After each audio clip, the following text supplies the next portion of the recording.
I saw that.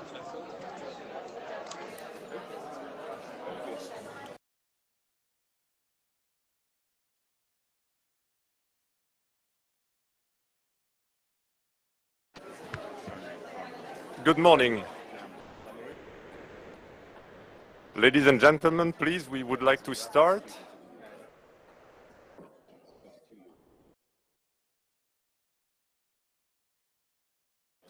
Good morning.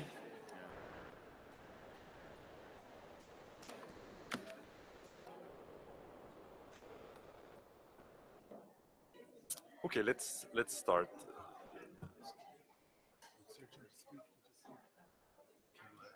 Ladies and gentlemen, please, we would like to start. Minister, Ambassador, Director General, dear Christos, Excellencies, participants here in the room and online. It is my great pleasure to welcome you to the 2022 Council of Europe Help Network Conference. This conference is organized under the auspices of the Irish presidency of our Committee of Ministers. This is a great honor and a great support for HELP's work. Thank you for that, Minister. And we are also very grateful to have you with us this morning.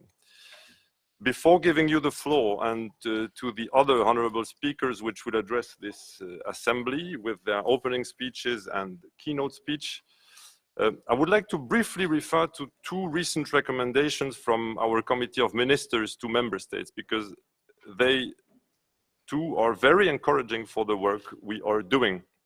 The first one is Recommendation 2019-5 on the system of the European Convention on Human Rights, the Convention, in university education and professional training, which encourages the use of help courses and methodology.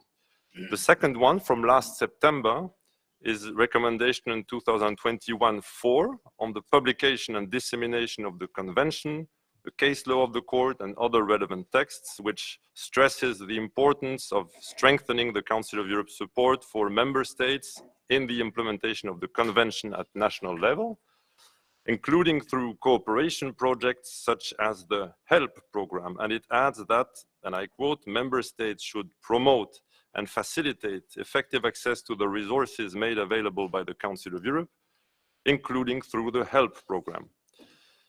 And in its decisions on the 70th anniversary of the Convention in 2020, our Committee of Ministers, I quote, emphasized the importance of maximizing the potential of the Council of Europe to support state parties in the execution process and in the implementation of the Convention at national level, including through cooperation projects such as the HELP program. So, HELP provides important support to the implementation of the Convention, including the execution of judgments, and our member states want us to maximize its use. This is precisely what we are doing, together with you, the Council of Europe Help Network members and partners, and I would like to thank you for that. We will have a quite intense program for these 2 days with a series of presentations on the developments in the HELP program since last year's conference. Of course, this conference is also a forum where you can address your peers and exchange experiences regarding human rights training of legal professionals. And there will be sufficient time for talking to each other.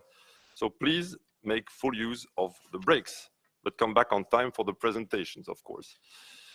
Again, welcome to each and every one of you, distinguished speakers, representatives of justice training institutions, bar associations, and other national partners institutions from many Council of Europe member states and beyond.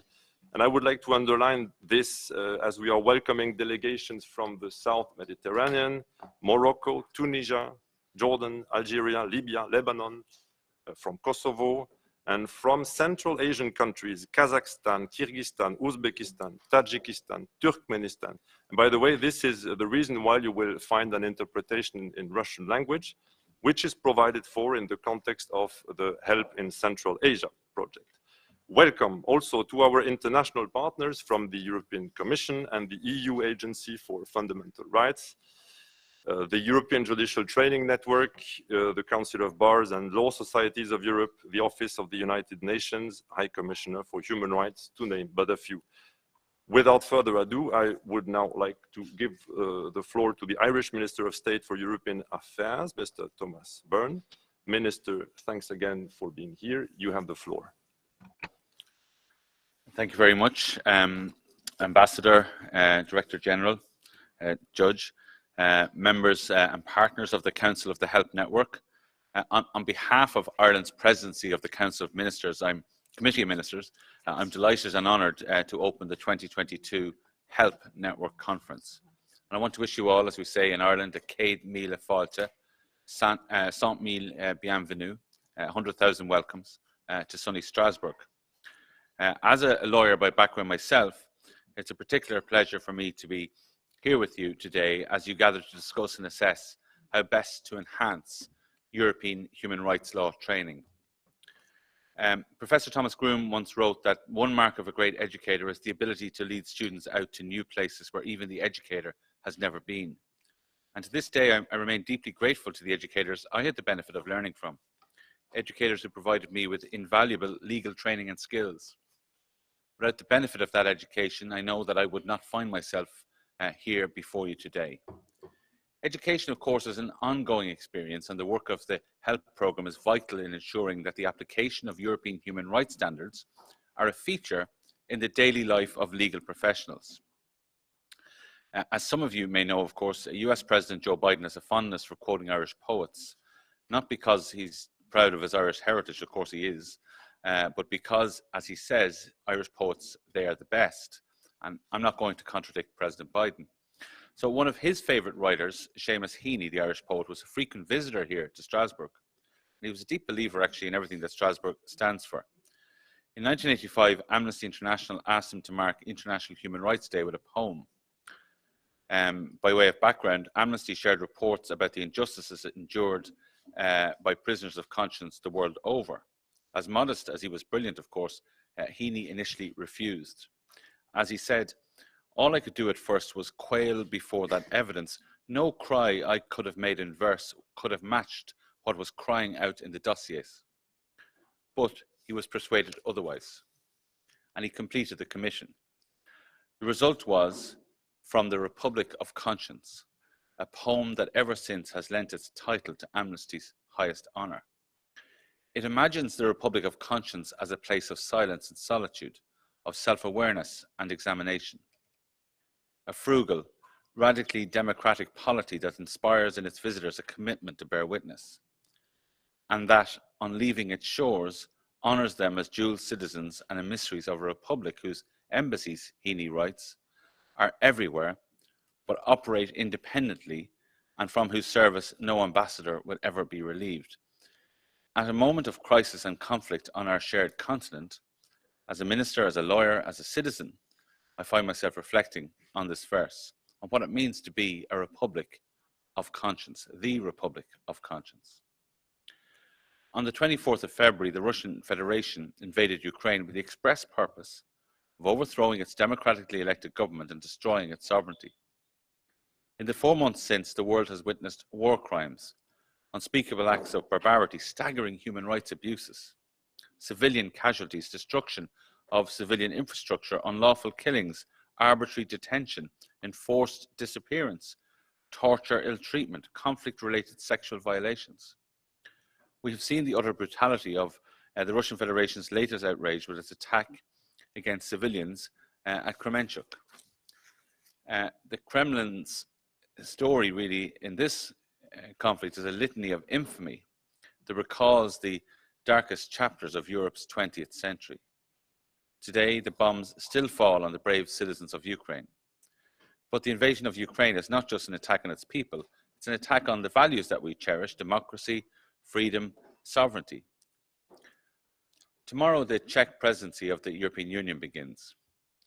In his brilliant essay, The Tragedy of Central Europe, the Czech master Milan Kundera reflects on the Hungarian Revolution of 1956.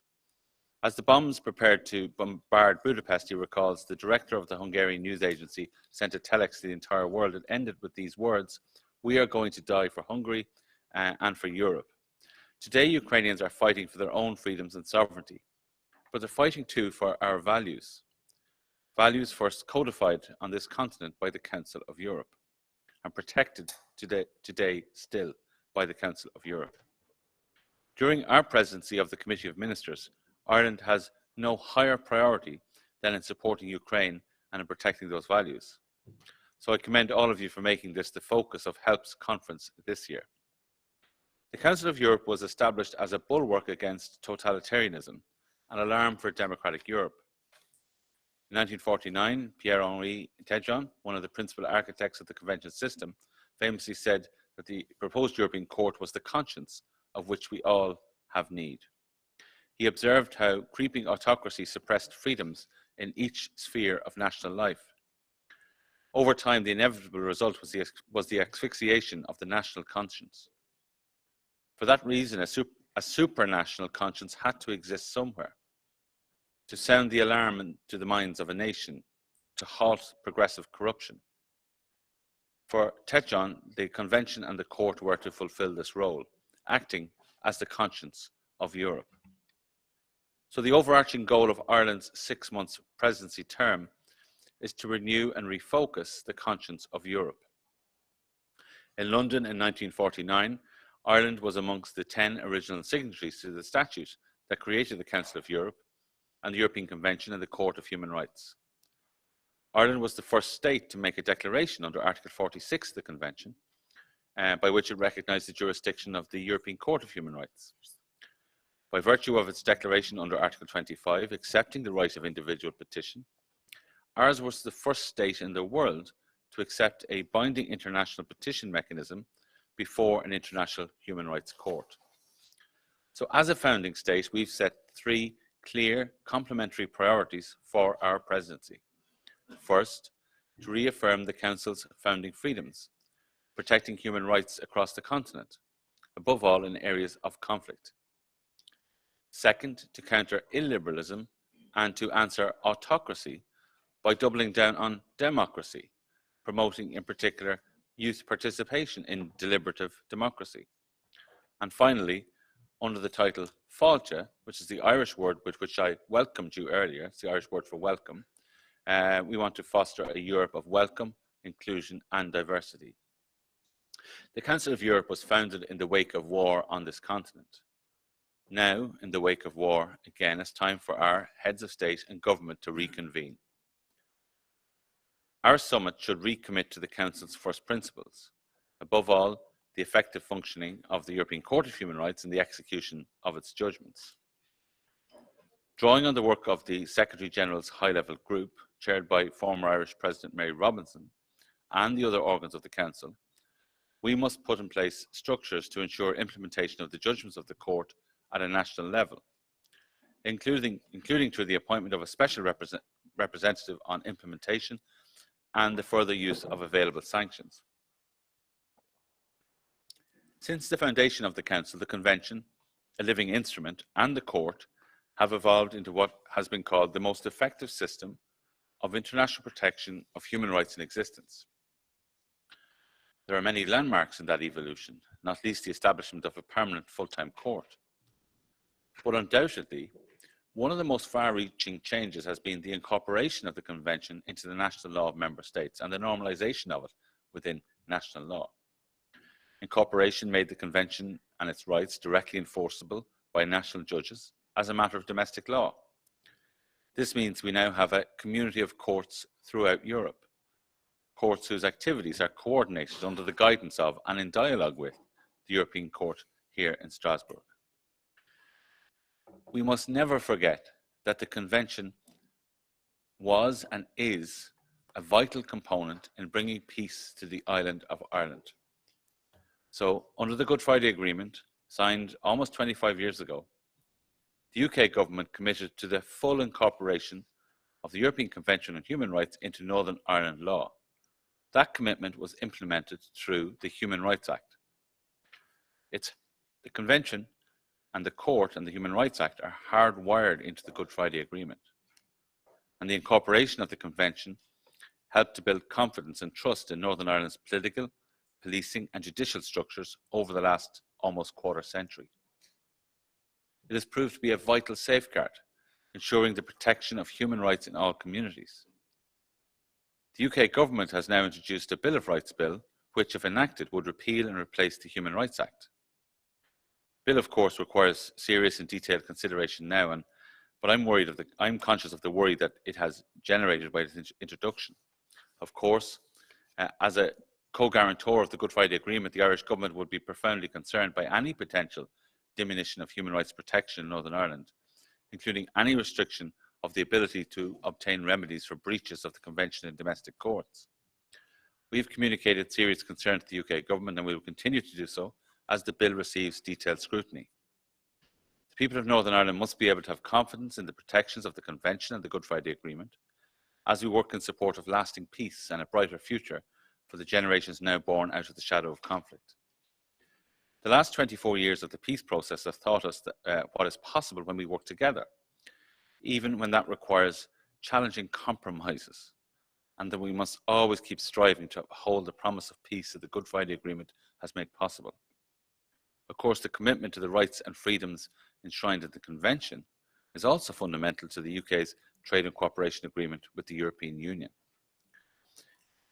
HELP plays a critical role in the dissemination and incorporation of the Convention system at a national level, and therefore protects human rights internationally. Your programmes strengthen standards and the application of court case law in many areas central to Ireland's presidency, tackling xenophobia, homophobia, transphobia, promoting child-friendly justice, advancing environmental rights. And as evidence of your impact, I'm really pleased to see that the number of Irish users of the HELP platform has increased or surged more than 80% in the past 3 years. So whether you're judges or lawyers, students or state officials, all of you have demonstrated your commitment to the Council by convening here today. You contribute to the dialogue that you all have with the Strasbourg Court that makes the Convention truly a living, relevant and fundamentally human instrument. I was speaking to some of our local councillors from Ireland who were visiting Strasbourg today, and they asked me what was the best way to talk about the Convention back home to their constituents and citizens of the town. I told them to tell the stories of some of the cases that have come before the court of ordinary people who make extraordinary impact by coming to the court and taking their cases. And I think of two straight away from Ireland, David Norris and Louise O'Keefe. So you two here today are ambassadors of the Republic of Conscience, emissaries, ambassadors of the human rights, advocates of the rule of law that form the foundation of the Council. Like the ambassadors of Seamus Heaney, this is a service from which you will never be relieved as lawyers and jurists and judges, but it will bring relief to those whose need is greatest. For that, I and the Republic that I am very proud to represent, I thank you, and I wish you well in the important work ahead. Gur Mahagav, merci, thank you very much.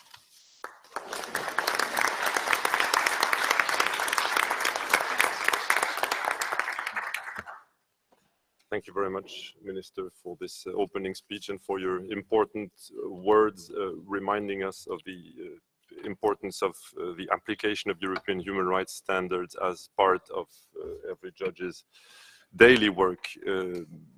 The incorporation of the Convention in national law, the Republic of Conscience. Thank you very much. This will inspire our discussions in the coming days. I would now like to give the floor to Director General Christos Giacoumopoulos, Council Director General of Human Rights and the Rule of Law.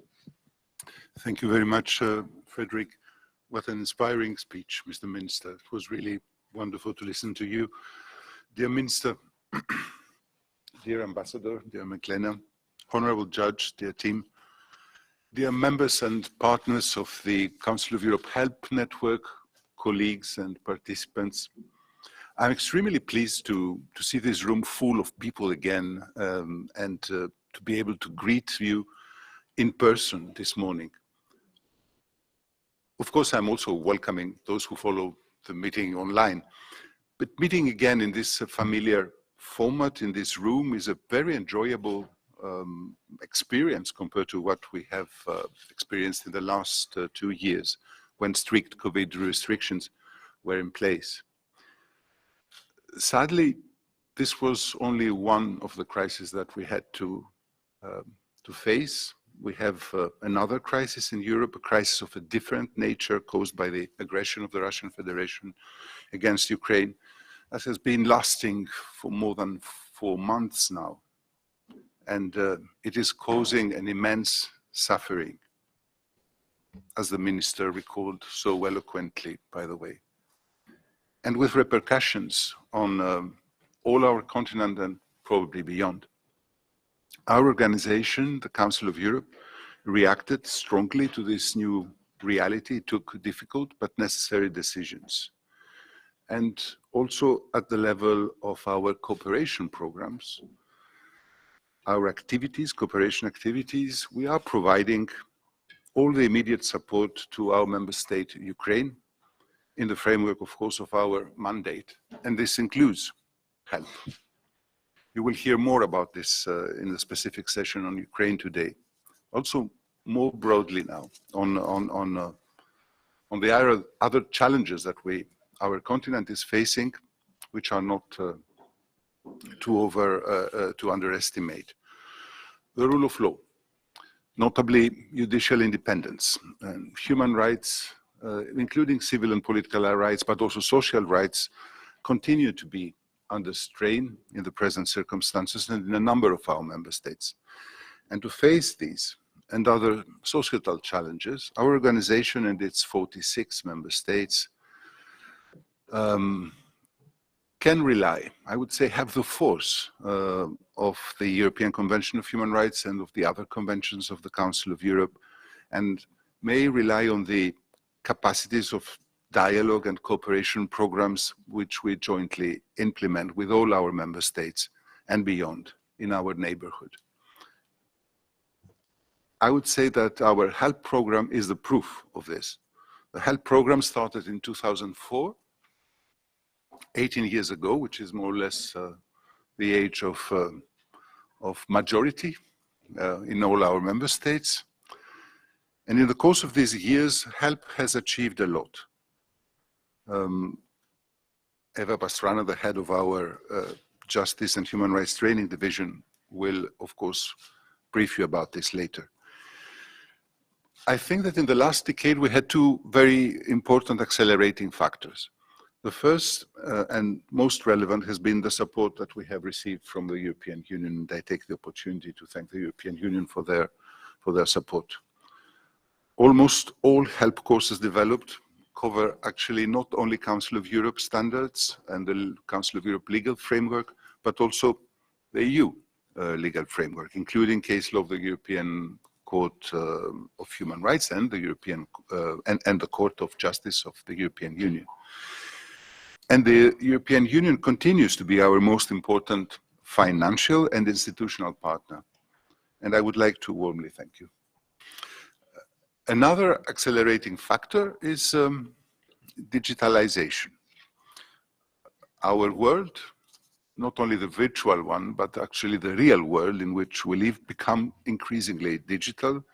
And actually the COVID accelerated the upskill of all of us in new technologies so that we could still keep our human connections and continue learning, also judicial learning during the COVID times. And this resulted in thousands of legal professionals enrolling and completing HELP courses hosted by the Council of Europe e-learning platform. Commissioner Reynders himself praised how this milestone is supporting the goals of the European Judicial Training Strategy. And since 2021, this network conference that we are holding today has added new courses which are extremely important both for the Council of Europe and for the European Union too. trafficking in human beings, in particular on labor exploitation, violence against women for law enforcement, cybercrime, human rights in the armed forces. So key help courses were also updated, like the one on the asylum, jointly with the UNHCR, and the one on the rights of persons with disabilities. All of them will be presented to you in this meeting and during these 2 days. Rule of law and the judiciary independence. I would like to highlight this aspect because this is an important issue for both our organizations, the European Union, the Council of Europe, and for all our member states too. I would like to stress the course on ethics for judges, prosecutors, and lawyers, which has been followed by hundreds of legal professionals. Rule of law has been one of the 3 areas of the work of the Council of Europe since its creation, and the EU has now become increasingly active in this field. Let me just stress that the EU rule of law mechanism, the EU rule of law report, has 4 pillars: the justice system, anti-corruption framework, media pluralism, and the checks and balances in the institutional framework of the state. And many of the help courses are very relevant in this regard. Apart from the one on ethics that I have just mentioned, other courses, as for instance, the judicial reasoning and human rights, or access to justice for women, freedom of expression, the protection of journalists, are all relevant for this endeavor. We also have the Court on Corruption Prevention, which was developed together with the Economic Crime Division, and 2 new very challenging help courses which are under preparation: the interplay between the European Convention of Human Rights and the EU Charter on Fundamental Rights, and the course on the quality of justice, which refers to the work of the European Commission for the Efficiency of Justice, the CCBE. The help network, made up by the institutions that you represent, by the courses and the methodology, in particular the contextualizing courses at national level, contributes to the unity and a more harmonious application of common norms and values. And we cannot forget that the implementation of human rights standards happens first and foremost at home, by you, by the legal professionals in our member states. In this regard, I would like to congratulate the efforts of all your justice institutions and bar councils for their support. We are all aware of the success of HELP. It is a very successful operation for the Council of Europe and for the network. But this does not come out of nowhere.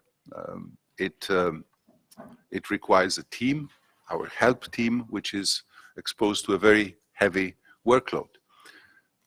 Actually, while in the last years since we last met, the HELP grew by more than 15,000 new users.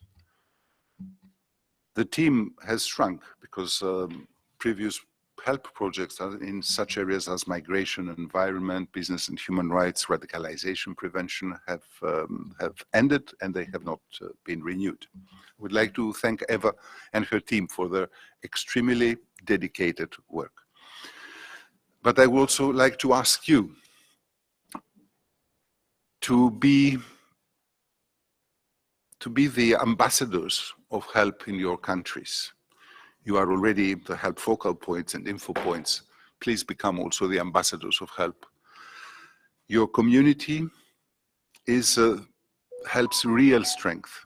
So please continue promoting the Council of Europe norms, the values and the principles. Continue encouraging your justice institutions to include HELP courses in their training programs, particularly in initial training for legal professionals in the beginning of their careers.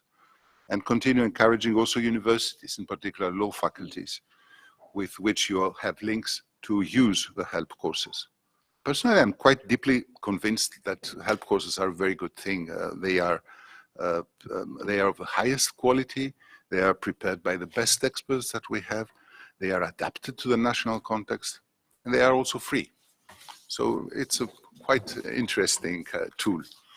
So by making HELP live You are contributing to strengthening the human rights culture on the continent, in each and every of our member states and beyond, the culture that needs to be nurtured permanently for current and future legal professionals, because education, including legal training, is a lifelong journey. I would like to thank you for that and assure you that the HELP team will always support your work and your efforts. Thank you very much. I wish you a very fruitful conference.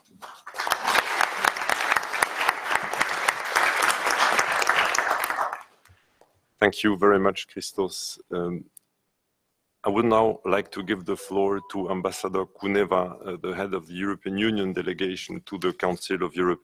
Ambassador Kuneva is a great friend of the Council of Europe HELP program, and she has provided the inspiration of some HELP actions, including the idea for the development of a HELP course on the environment and human rights 3 years ago. Ambassador, you will be happy to hear that the course exists now in 7 languages. It was launched in 6 different countries, and it also implemented twice for international groups of participants.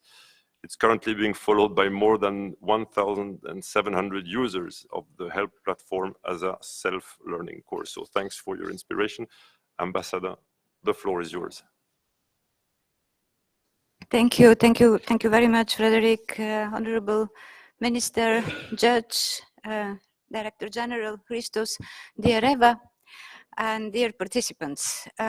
It's really a pleasure to address you today, and I'd like to. It's not just out of courtesy. You've been very generous in praising the European Union efforts, and I will convey your message with humbleness and hope for further and even more intensive cooperation, because this is not only about legal professionals. This is going far beyond that.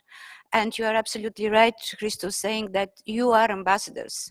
You are ambassadors to multilateralism, to good partnership, to commitment of the both organizations, to the beauty of having friends and like-minded, which is not forgiven. Especially now. So inevitably, I will make the references of some of the points which have been raised by Christos and most probably by Eva later on, because it is about our cooperation. So where we are, where we have been, and where we would like to be in the next months and years. So I'm fully convinced that behind dry facts and figures, they are really, well, destinies. They are personal stories, and they are personal inspirations also for many legal professionals. The one thing we shouldn't never forget, that when we are community, when we rely on supporting each other, the burden is lighter and could be carried on with light heart and with optimism. I think that optimism is for the doers, and that's what I hope and dream for the legal professionals and for your presidency as well. So at last year's HELP conference, I was presenting to you the newly adopted European strategy on judicial training for the year 2021-2022. Just to remind you that this strategy recognizes that EU is facing a number of new developments and challenges that need to be addressed by judicial training, including the duration of the rule of law and attacks on fundamental rights in some member states, the exponential digitalization of our societies, and the prospects of EU membership for the Western Balkans as well. Now, I'm happy to share that we are well advanced in the process of its implementation. I wish to share key developments of last year and to discuss the new challenges ahead of judicial training that emerges as a consequence of the new war in Europe. Christos, you already referred to that. Firstly, the Commission co-organized with the French presidency in the EU Council and the French School of Magistracy the high-level conference entitled Initial Training of Justice Professionals Serving the Rule of Law.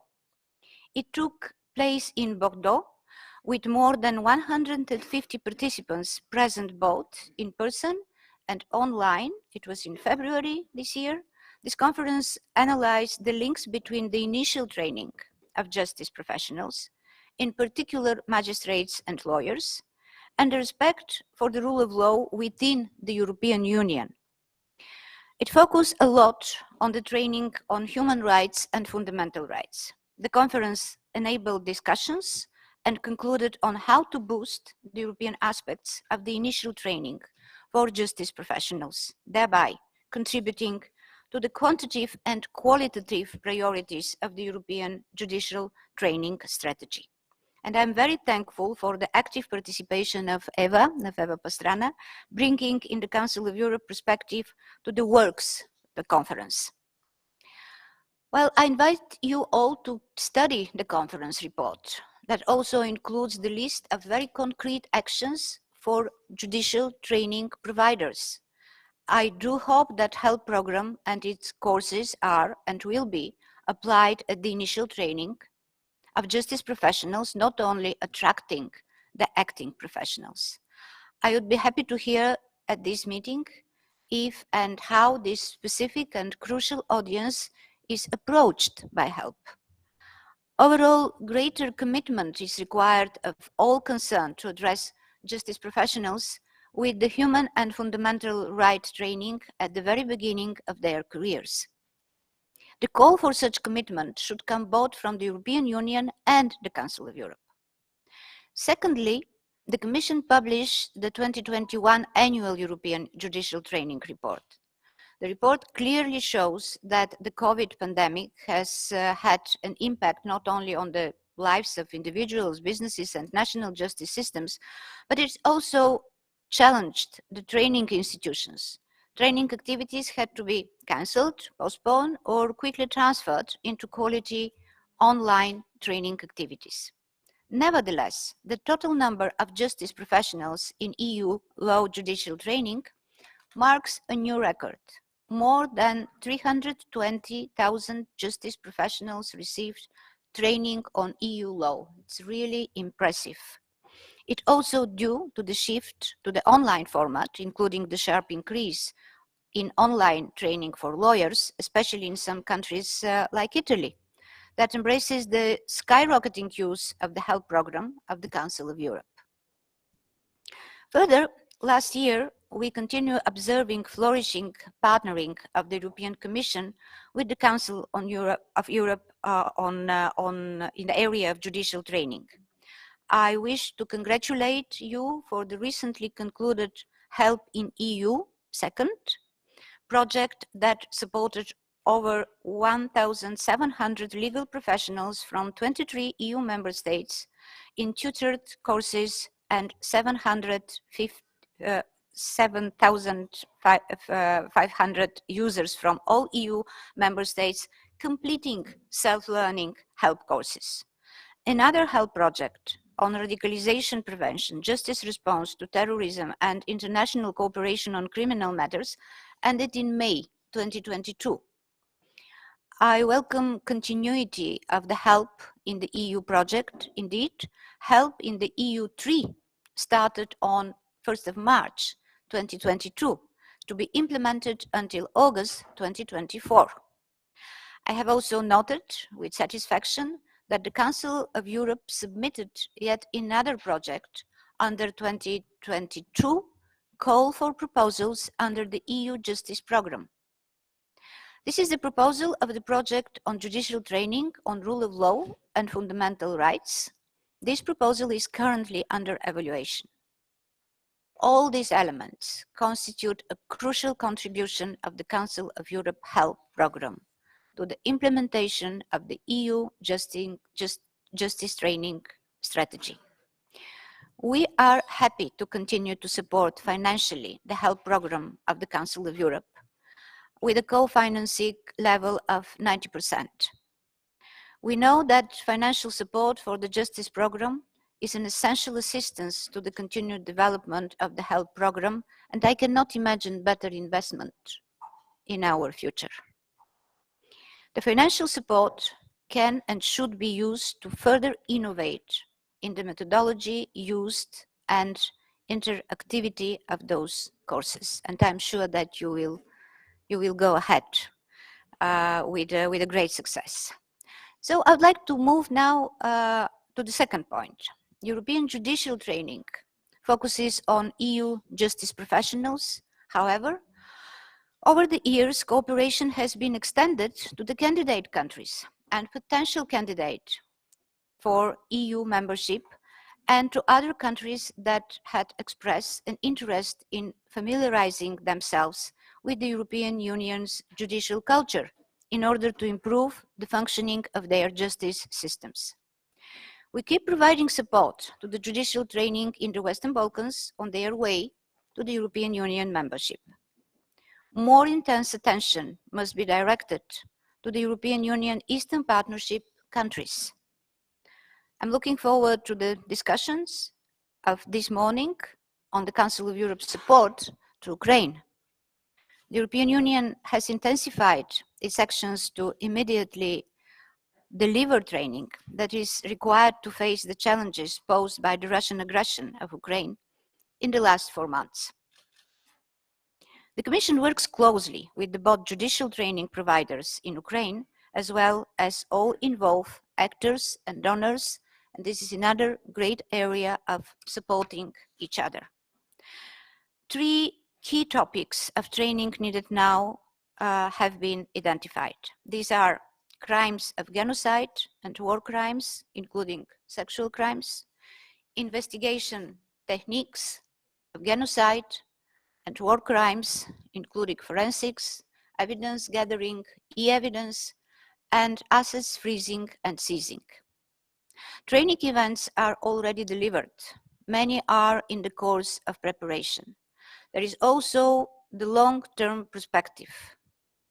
As we all know, the European Union just decided last week to grant candidate status to Ukraine and Moldova.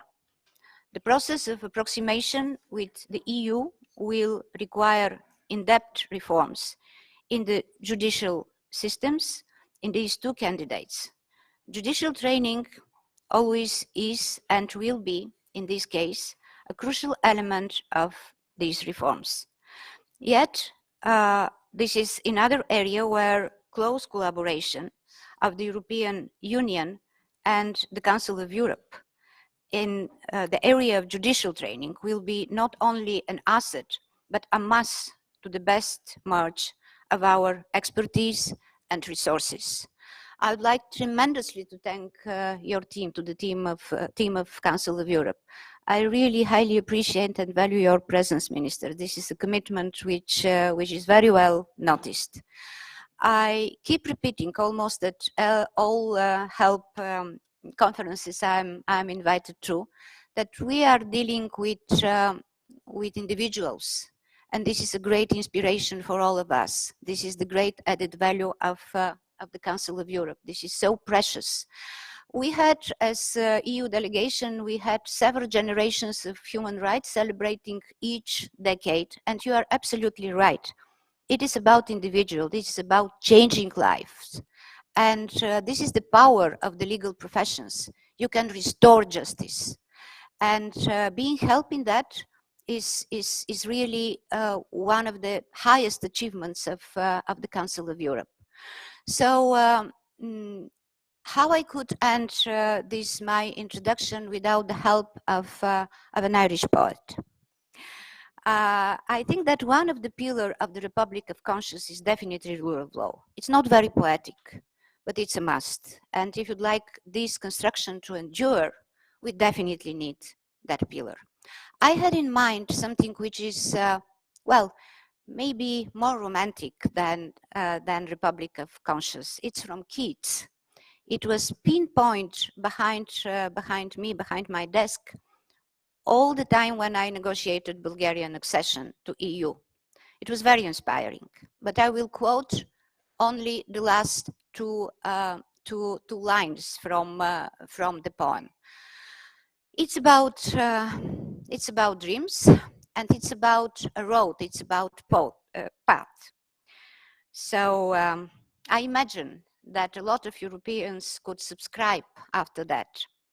I have spread my dreams under your feet. Tread softly, because you tread on my dreams. I think it's relevant for the legal professionals. Thank you.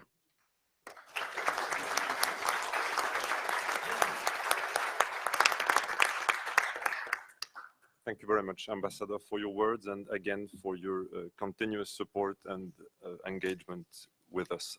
I think the Minister has to leave for other commitments. I would like to thank you once again very much for being with us this morning, Minister. Thank you. All the best.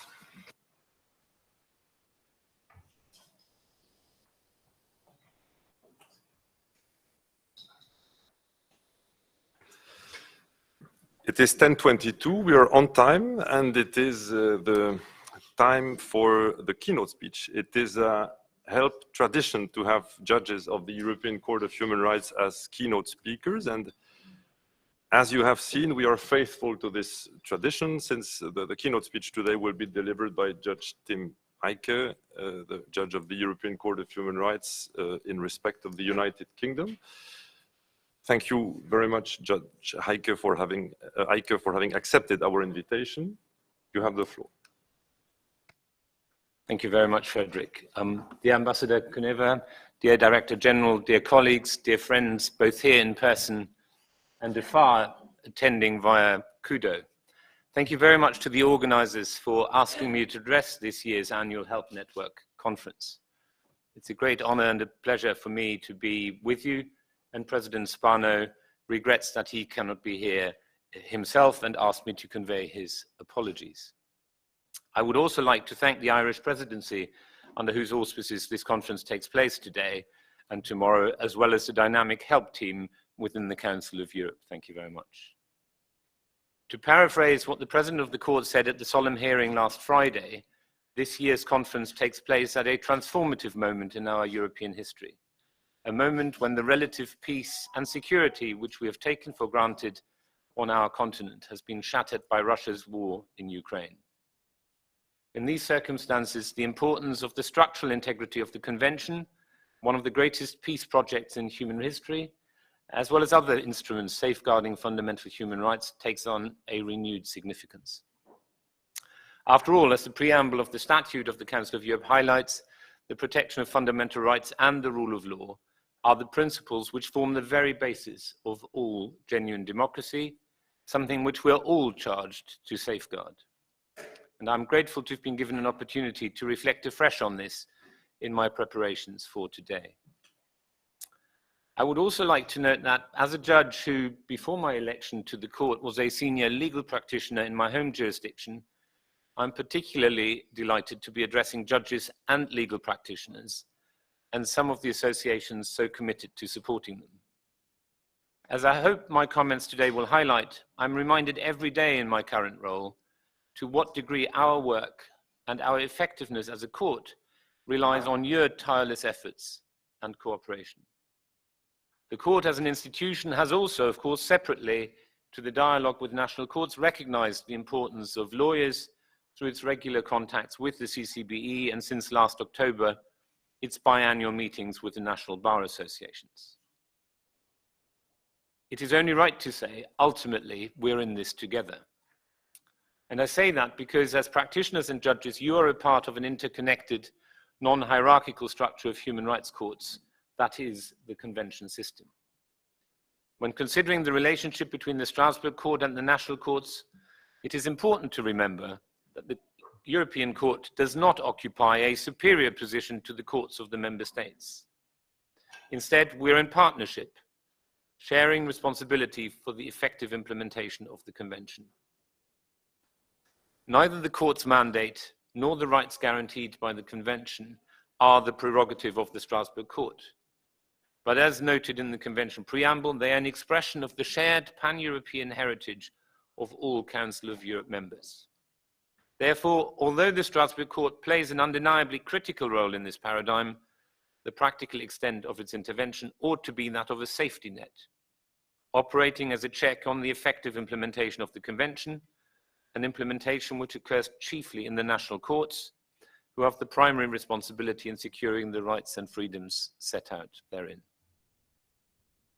This relationship has, of course, long been recognized by the court through the principle of subsidiarity, a principle that has now been formally added to the Convention's preamble. That principle restrains the court from entertaining an application where the issue can be more properly determined at the local level, demonstrating the court's preference to defer to the national court's assessment of its own adherence to the Convention, provided its judgments and reasoning conform to its standards. This is fitting, considering the central role of domestic human rights courts, which are, as noted by the President of the Court during his address to the HELP conference last year, the primary area for resolving Convention disputes, not Strasbourg.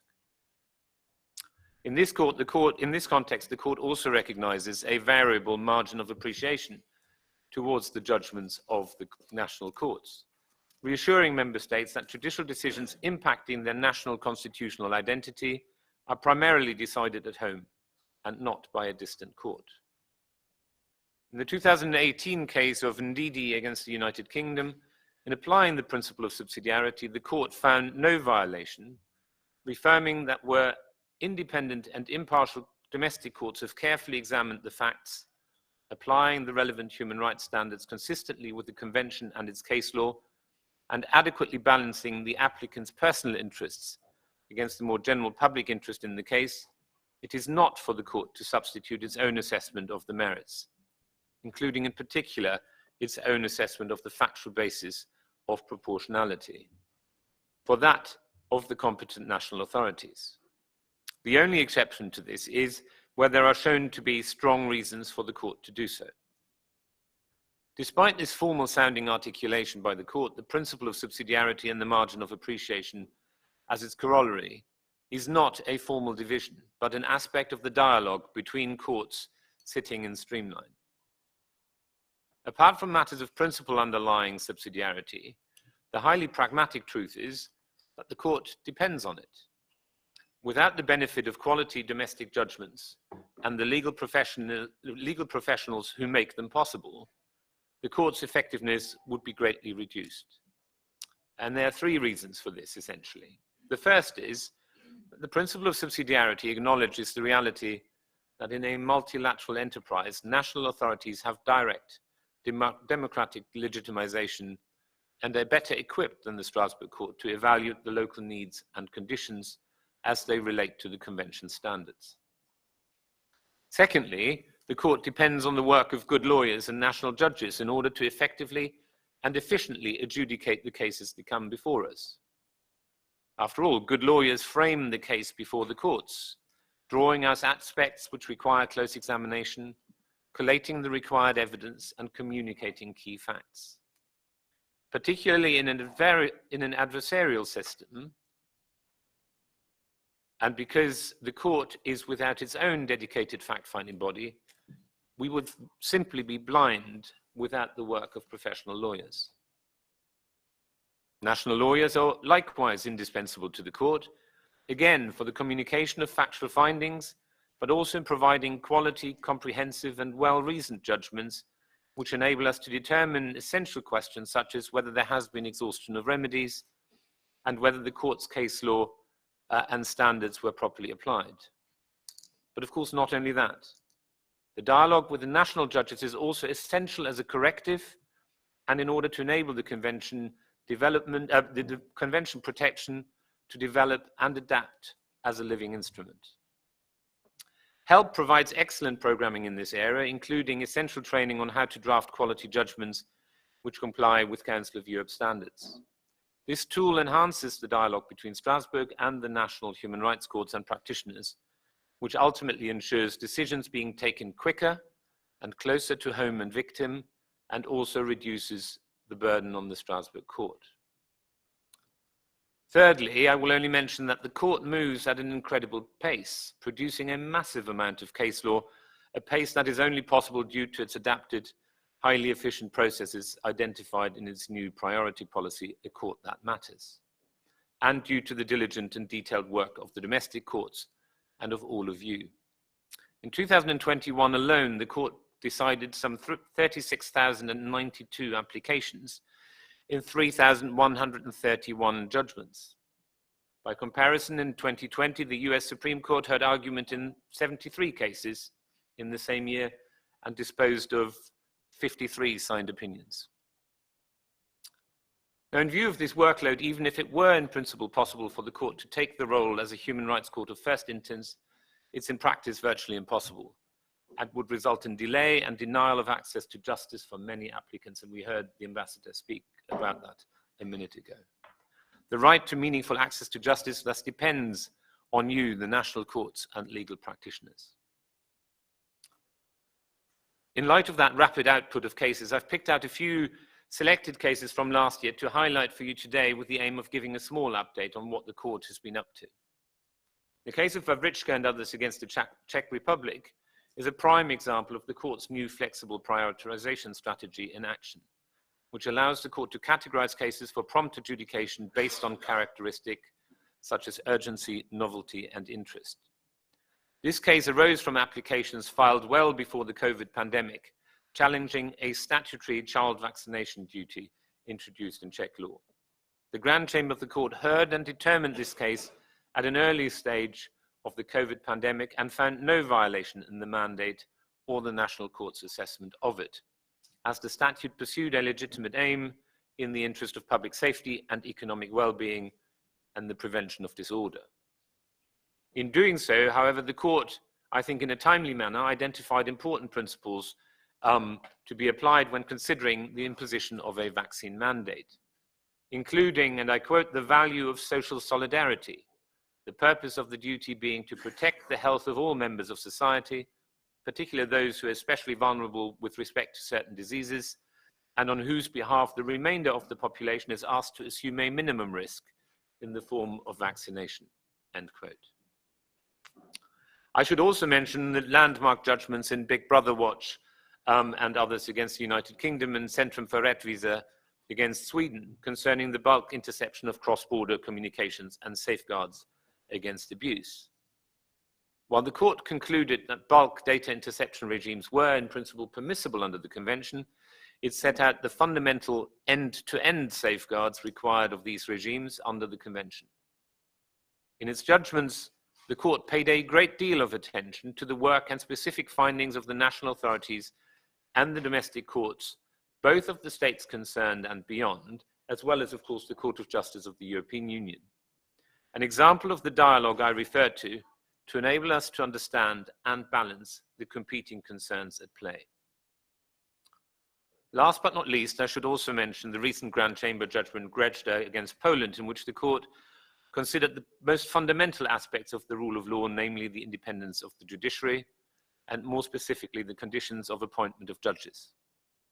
In finding a violation of Article 6.1, the court emphasized inter alia the need to protect Judicial Council's autonomy, notably in matters concerning judicial appointments, from encroachment by the legislative and executive powers, and its role as a bulwark against political influence over the judiciary. These last two cases, of course, also demonstrate the court's detailed engagement with the judgments of the Court of Justice of the European Union, and in particular, its jurisprudence in relation to the EU Charter on Fundamental Rights. In its approach, my court is, of course, aware of the additional complexity of the legal landscape facing legal practitioners, which arises out of the interplay between the Convention and the Charter. And as you're aware, the court seeks to engage and deal with that relationship through the operation of a presumption of equivalent protection, to the effect that a state has not departed from the requirements of the Convention when it does no more than implement legal obligations flowing from its membership of the European Union.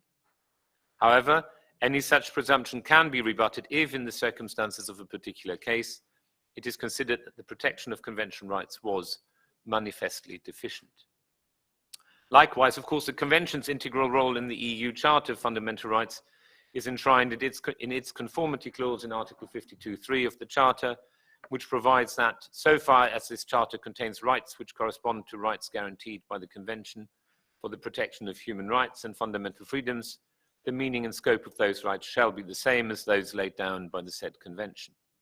Not to mention Article 6 of the Treaty on European Union, which both renders rights guaranteed by the Convention general principles of EU law and mandates EU accession to the Convention, something that is currently under negotiation. At this point, what becomes apparent is the sometimes staggering volume of legal developments and authorities confronting national judges and lawyers. Added to the significant output of the Court of Human Rights, there is the law as it develops in your own jurisdictions, as well as, at least for those of you whose member states are members of the European Union, the judgments of the Court of Justice of the European Union.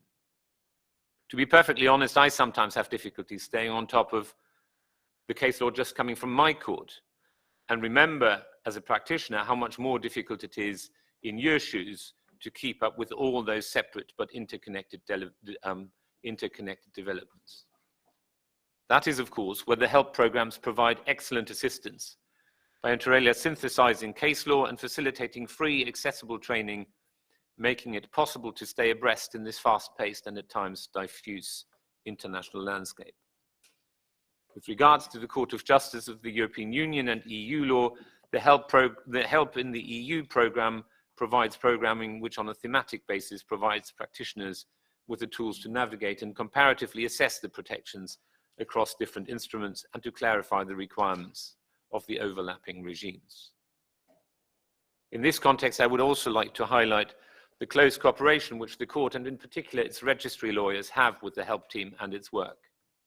By participating in this way, human rights experts in the field are able to share their knowledge and produce the high-class training modules HELP provides for you.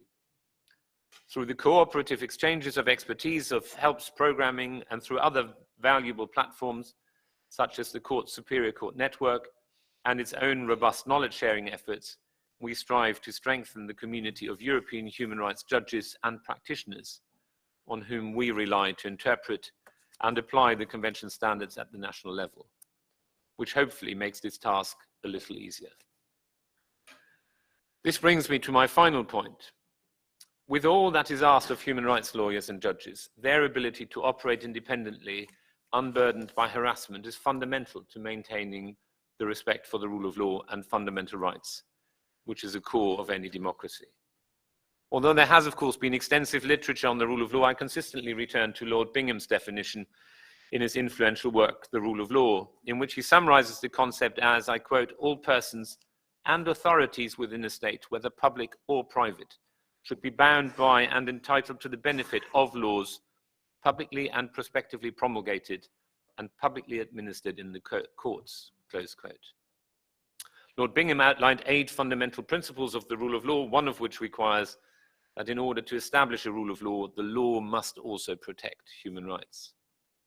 Of course, for all of you and for us, another essential reference point is the Venice Commission's 2016 Rule of Law checklist, which provides detailed further guidance on this issue. As I have already indicated, however, human rights and the rule of law cannot be had separately. As eloquently expressed by my colleague, Vice President O'Leary, the judge elected in respect of Ireland, for the Strasbourg Court, respect for the rule of law, human rights, and the requirements of a democratic society are a set of intertwined and mutually reinforcing foundational principles which have always lain at the core of the conventions and the rights and freedoms it provides. Concern for the rule of law has not recently come into vogue in Strasbourg because, quite simply, it's never been out of vogue, end quote. As human rights judges and practitioners, you are at the very juncture of these foundational concepts. Just as individual applicants rely on you to represent and protect their rights, your national governments also rely on you to provide counterbalance and legitimacy to the legal system, which are absolutely indispensable for the rule of law. And as I've already indicated here today, the Strasbourg Court itself would be blind without the efforts of national lawyers and judges to fulfill this role.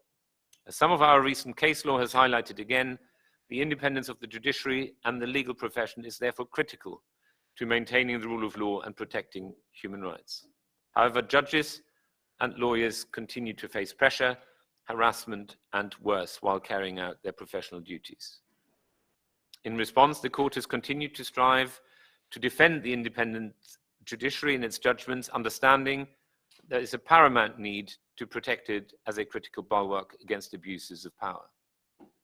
This continues as a recurring issue of importance to the court, as we recognize that without your committed service as human rights practitioners and judges, the Convention would quickly become an empty promise.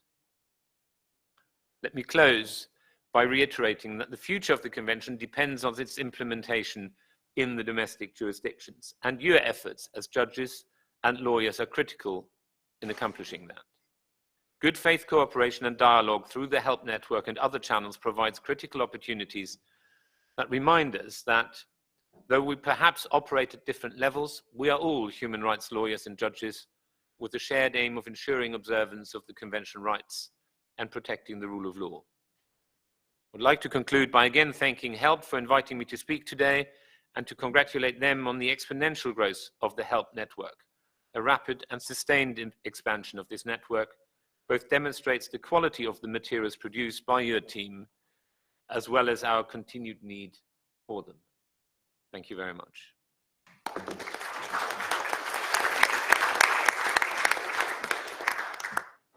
Thank you very much, Judge Eike, for this very inspiring and encouraging speech. Thank you for having recalled so strongly the critical role played by national lawyers and judges. Supporting this is what HELP is all about. So this is very encouraging for our work. Thank you again. I would now like to give the floor to my colleague Eva Pastrana, the head of the Council of Europe Justice and the Human Rights Training Division, to present in about 15 minutes the main HELP achievements of the past year. Before this, and like Christos and other speakers before me, I would like to use the opportunity to thank Eva and the whole HELP team in front of you. They are doing tremendous work and working tirelessly. So thank you, Eva, thank you, Anna Maria, thank you, Anna, who are at this table, but also to all the colleagues who are sitting elsewhere. Thank you. Eva, à toi.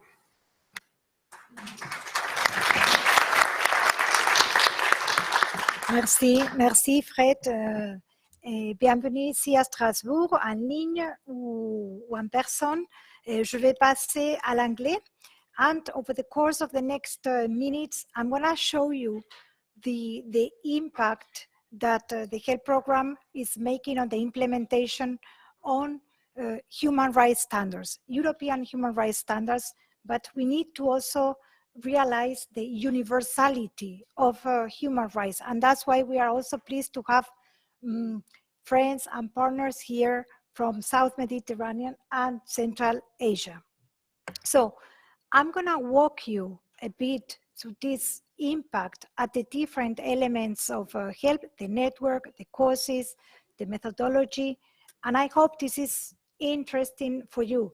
But let me start by reminding you of the privileged place of the HELP program in the virtuous triangle of norms, of standards, of monitoring, the jurisprudence of the Strasbourg Court, but also all the other monitoring groups of experts, and the cooperation. And here it is where HELP comes in place.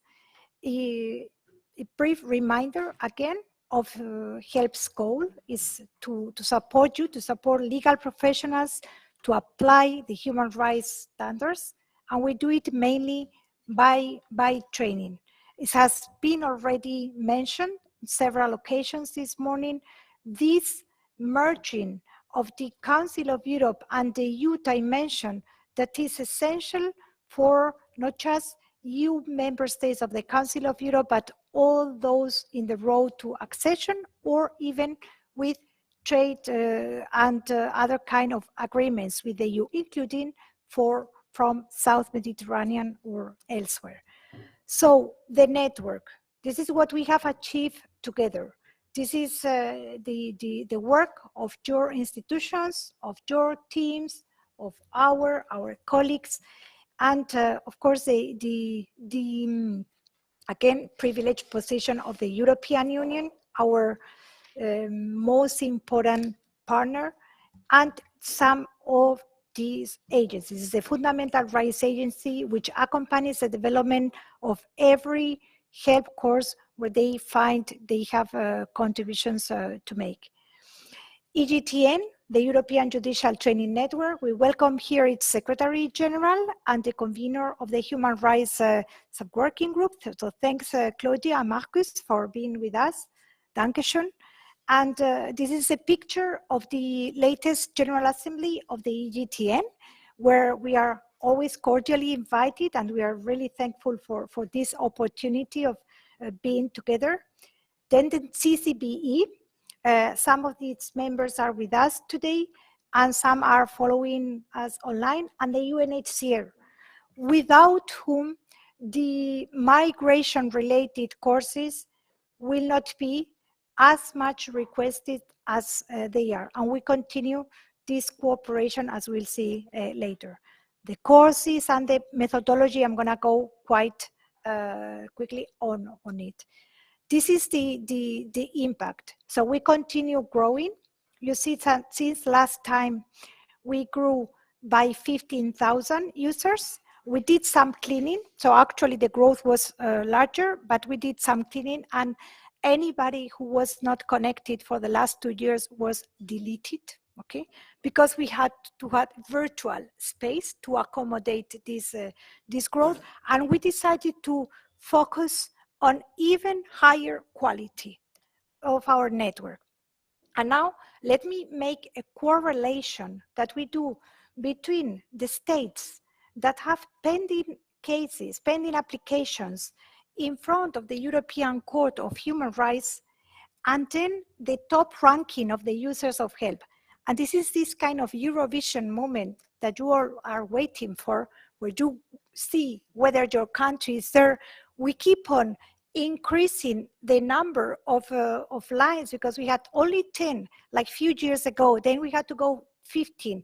Last year we had 20. Yesterday the team was saying, no, we need to mention all these other countries. But you can see in green, we highlighted those countries that are on the top 10 of pending applications of the court. And this is very, very important. So we see that help is much more used where it is mostly needed as well. Let me give you a more visual and geographical, and thanks very much to our dear Jules, who help us with the maps and the colors and the intensity. And you can see here that also according to the color intensity, this is where you come with more users of help. And we are covering, we couldn't put the whole map with Central Asia, but here it is. So we're also gradually disseminating and contributing to this common legal space of human rights standards. So the projects, they have been named by previous speakers. They're essential. They're our blood. Without the projects, we cannot exist. And we have seen that in spite of this growth, we're shrinking in people. And this is sad. So of course, great thanks to the EU for the helping the EU project. For some, these topical projects like radicalization prevention, judicial response to terrorism, we had the COVID, we have the war now. Only yesterday, we had the results of the Bataclan process. Last week, I was in a regional conference in Tunisia talking about prevention of radicalization and how to fight terrorists. There is a pending case in the court about the fate of 2 kids in Syria to be decided. So these are topical issues that need to be also addressed. Then we had a very short of an efficient project funded by the EU for Eastern Partnership countries, and more importantly, help components in EU-funded programs Western Balkans and Turkey, South Mediterranean, Tunisia, and Central Asia. Which are these new HELP courses and their links to international and Council of Europe conventions, plus the EU law and the case law of both European courts. This is the trafficking in human beings for the purpose of labor exploitation, can be taken as itself, but can be also a good complement of both the anti-trafficking course and the labor rights course. And this is the link with the Anti-Trafficking Convention and the European Social Charter. The course on violence against women was so successful that we were convinced by our colleagues and Grevio members, this is a group of experts that monitor the situation of violence against women, to develop a specific one for law enforcement. And we did it. This is the clear connection with the Istanbul Convention. Cybercrime, again, connection to the Budapest Convention, it's an additional protocol. So you see there is a correlation between the HELP courses and its connection to the conventions that are of the Council of Europe, but are the international legal references, most of them open to third countries. Judicial reasoning and human rights. It was also evoked in Judge Ake's keynote speech, the importance of judicial reasoning. And we are pleased of having published this important course that focuses on judicial reasoning, on fair trial, and goes through both the criminal proceedings from the pre-trial stage to the trial, appeal, and enforcement, and the judicial reasoning in non-criminal proceedings, covering some general concept or thematic issues, privacy, family law, work-related education, etc. Primarily addressed for judges and prosecutors. It can also be very useful for lawyers. And then, I mean, you see the variety of topics and how we need to change our mind from one day to the other. But the team is quite resilient. It's an amazing team that I'm honored to lead. But they change, and they know. I'm always impressed by the breadth of knowledge of case law and standards. Human rights in the armed forces. This we developed under a Serbian financed project, and it's primarily addressed to legal professionals in the armed forces, in the police, military police. They will be presented yesterday. And rights of persons with disabilities. This is a course where there is no Council of Europe convention as such, but the case law of the court is vast. And then we focus on the UN Convention on the rights of persons with disabilities, and the Council of Europe as such doesn't have a strategy, but the European Union has a strategy of 2021-2030. So you see that we also in HELP, we try to take, we're like lawyers, thirsty for the best standard or the best documents or soft law that we can get to promote these standards. Rule of law. Rule of law is unavoidable. It's been for the Council of Europe, it's for the European Union, it's for every country in the world. This course that, as you see all these logos of the different institutions and different bodies and entities of the Council of Europe that took part, including Fundamental Rights Agency as well, and then court, the Strasbourg court, the Luxembourg court. So it was very difficult to develop this just 6-hour course because we had to unite everybody. In the beginning, it was going to be only for judges and prosecutors, and because of the lobby as well and the requests from national bar associations and not least the CCBE, we included an aspect for lawyers.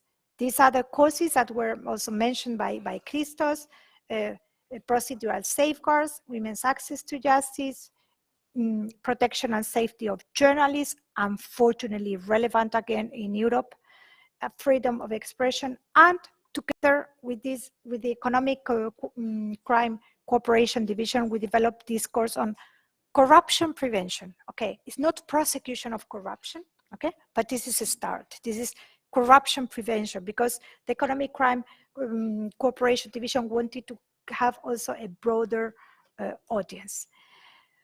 Courses under preparation was mentioned, the one on with the work of CEPES is quality of justice and the work of CEPES. It also includes a very interesting module on mediation and another one on artificial intelligence. And then this is the very challenging one whose work started 2 weeks ago of the interplay between the EJTN and the EU Charter of Fundamental Rights, and we're delighted of having mobilized Deputy Registrar of the Court, who's also framing this development, our colleagues from the CDDH and Fundamental Rights Agency, European Commission, etc. So I think it's challenging, it's going to be challenging, but it's going to be very, very useful later. Actually think that this kind of courses, once developed, should be also instilled in universities for law students from the very beginning of their career.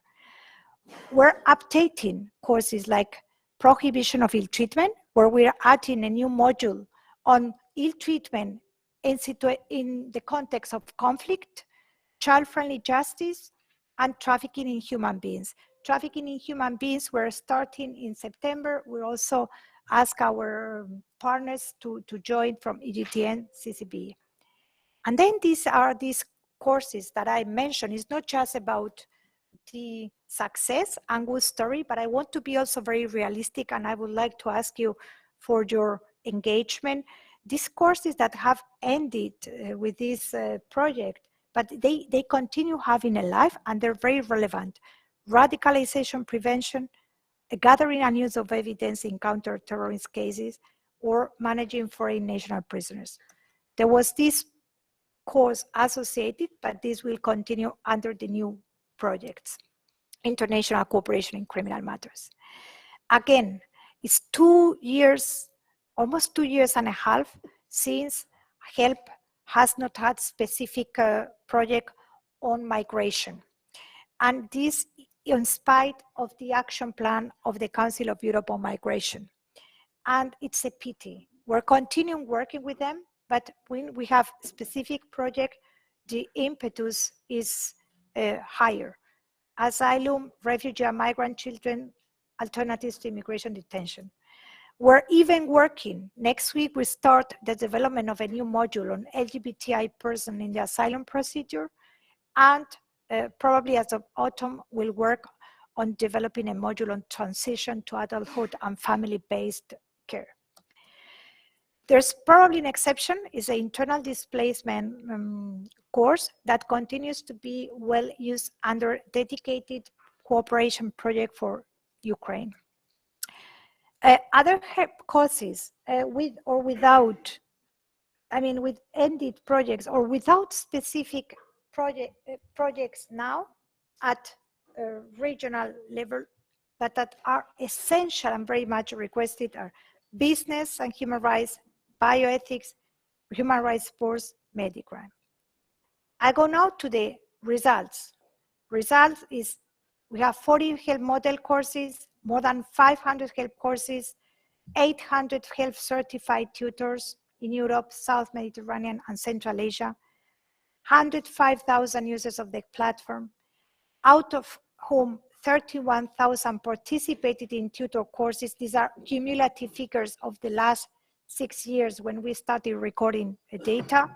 And then what is more interesting is this over 100,000 self-learners, out of whom 17,000 completed help courses, which amounts to more than 142,000 e-learning hours spent on European human rights standards. This is the whole catalog, and this is some graphics that I will not go in, but these are the courses where we have most enrolled people, the top 20, the rest, and this is those certified as self-learners. Apart from the courses directly linked to the Council of Europe, introduction to the Convention, the Court and Execution and Admissibility criteria, we see later. Violence against women, asylum, data protection, bioethics, family law, women's access to justice, business, refugee and migrant children, freedom of expression, labor rights, environment, radicalization prevention, international cooperation, hate crime, human rights in sports, ethics for judges, and fight against racism. This is the rest you can later show. And I go towards the end. Is the methodology. I presume some knowledge about it, so I'm not going to this, but I want to highlight the good practice of integrating HELP courses in your national curricula, as has been the case in Armenia, Belgium, Croatia, Finland, France, Greece, Ireland, Italy, Romania, Spain, Western Balkans, so on. Launches of HELP courses completely organized by partners, even without our participation, it has happened only in some EU countries, Bulgaria, Croatia, Finland, Italy, Lithuania, Portugal, Romania, Spain, and the focus on the HELP statement of accomplishment, recognized as training. This, here you see that they work. Courses are still used years after the conclusion. And now I just want to say that we will have a dedicated session for Ukraine. We think that the situation is serious enough to give the floor to our partners, where this will be presented, this asylum migration help desk that we set up as of 1st of March to support lawyers assisting people fleeing the war in Ukraine, and how we reinforce the work in Ukraine, but could be also for other countries. We want to have more HELP courses in Ukrainian, more contextualization of these courses, specific modules developed for the situation of conflict. We'll organize a HELP training of trainers online in summer or early autumn. And we are already disseminating HELP courses for universities, MPs, their staff. And so we have a new colleague, Olga Kostenko, joining us. Here you see data. We have 5,200 users from Ukraine. Academia, we go universities, a link to the earlier reference by Fred of the recommendation. There's no formalities, and we promote the self-learning. You have a video here if you want to have more witnesses. And because I want to close, apart from data, figures, and impact with human faces, I find fantastic these two HELP pages developed and maintained by our partners in Tunisia and Morocco, where you can see some of the participants giving their testimonies, and also ultimate beneficiaries of HELP courses. So final wrap up of everything we have for you, and then we count on you to continue the cooperation. Thanks a lot, and thanks to the team.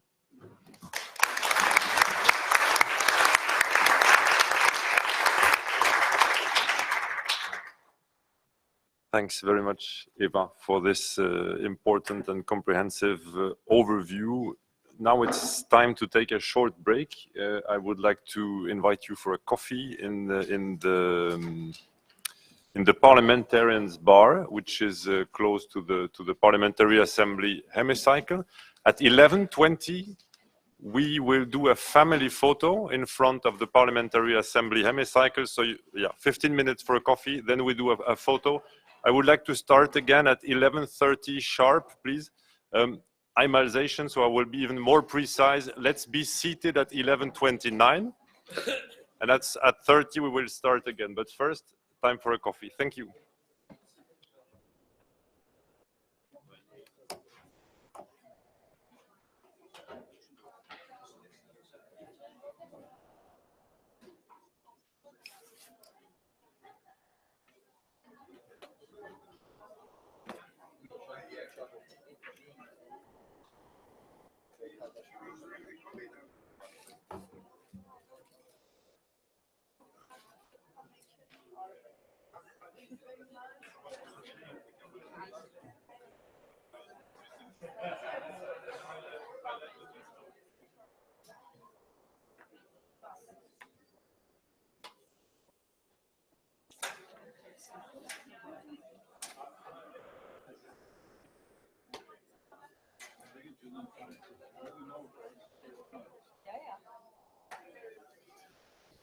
This here for 15 minutes because think I'm actually not staying, so if you want the seat in general. During the break.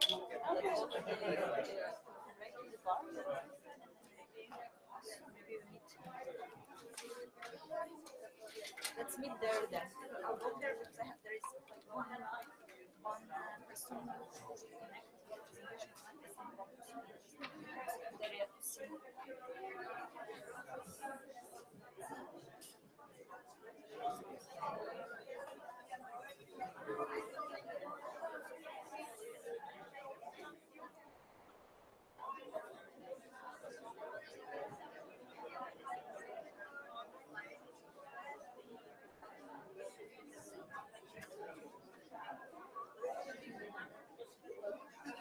Mic is open.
So good morning again.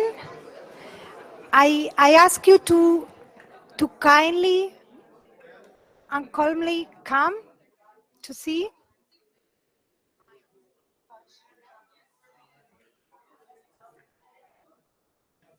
So, yes.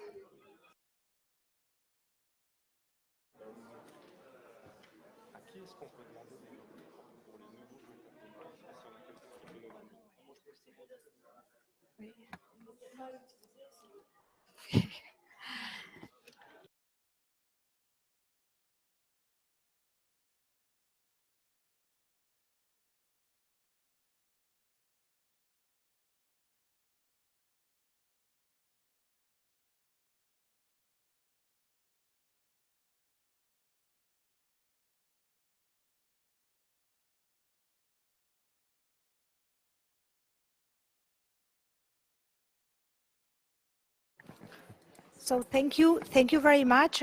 We're kind of starting the session, and as earlier said, we decided to include one specific session so that you are aware of the Council of Europe response to the conflict situation, to the war in Ukraine that happened on 24th of February after the Russian aggression to Ukraine, and is still going on. And though we are here in a community of legal professionals, we can also have our contribution and our support. So let me, without any further ado, give the floor to Frédéric Dolt, and you can start the session, Fred. Thank you very much, Eva. Mesdames et messieurs, chers et chers collègues, pour utiliser les deux langues officielles de l'organisation, je vais continuer en français.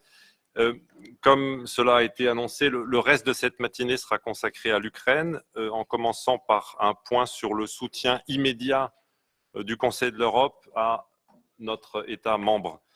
J'en esquisserai vraiment à grands traits le cadre général, avant de céder la parole à M. Jeremy McBride, qui vous exposera plus en détail le travail du groupe consultatif d'experts dont il est membre. Le soutien de l'organisation, il a d'abord, je dirais, été politique, immédiat, clair et à la mesure de ce que représente l'agression menée par la Fédération de Russie depuis le 24 février.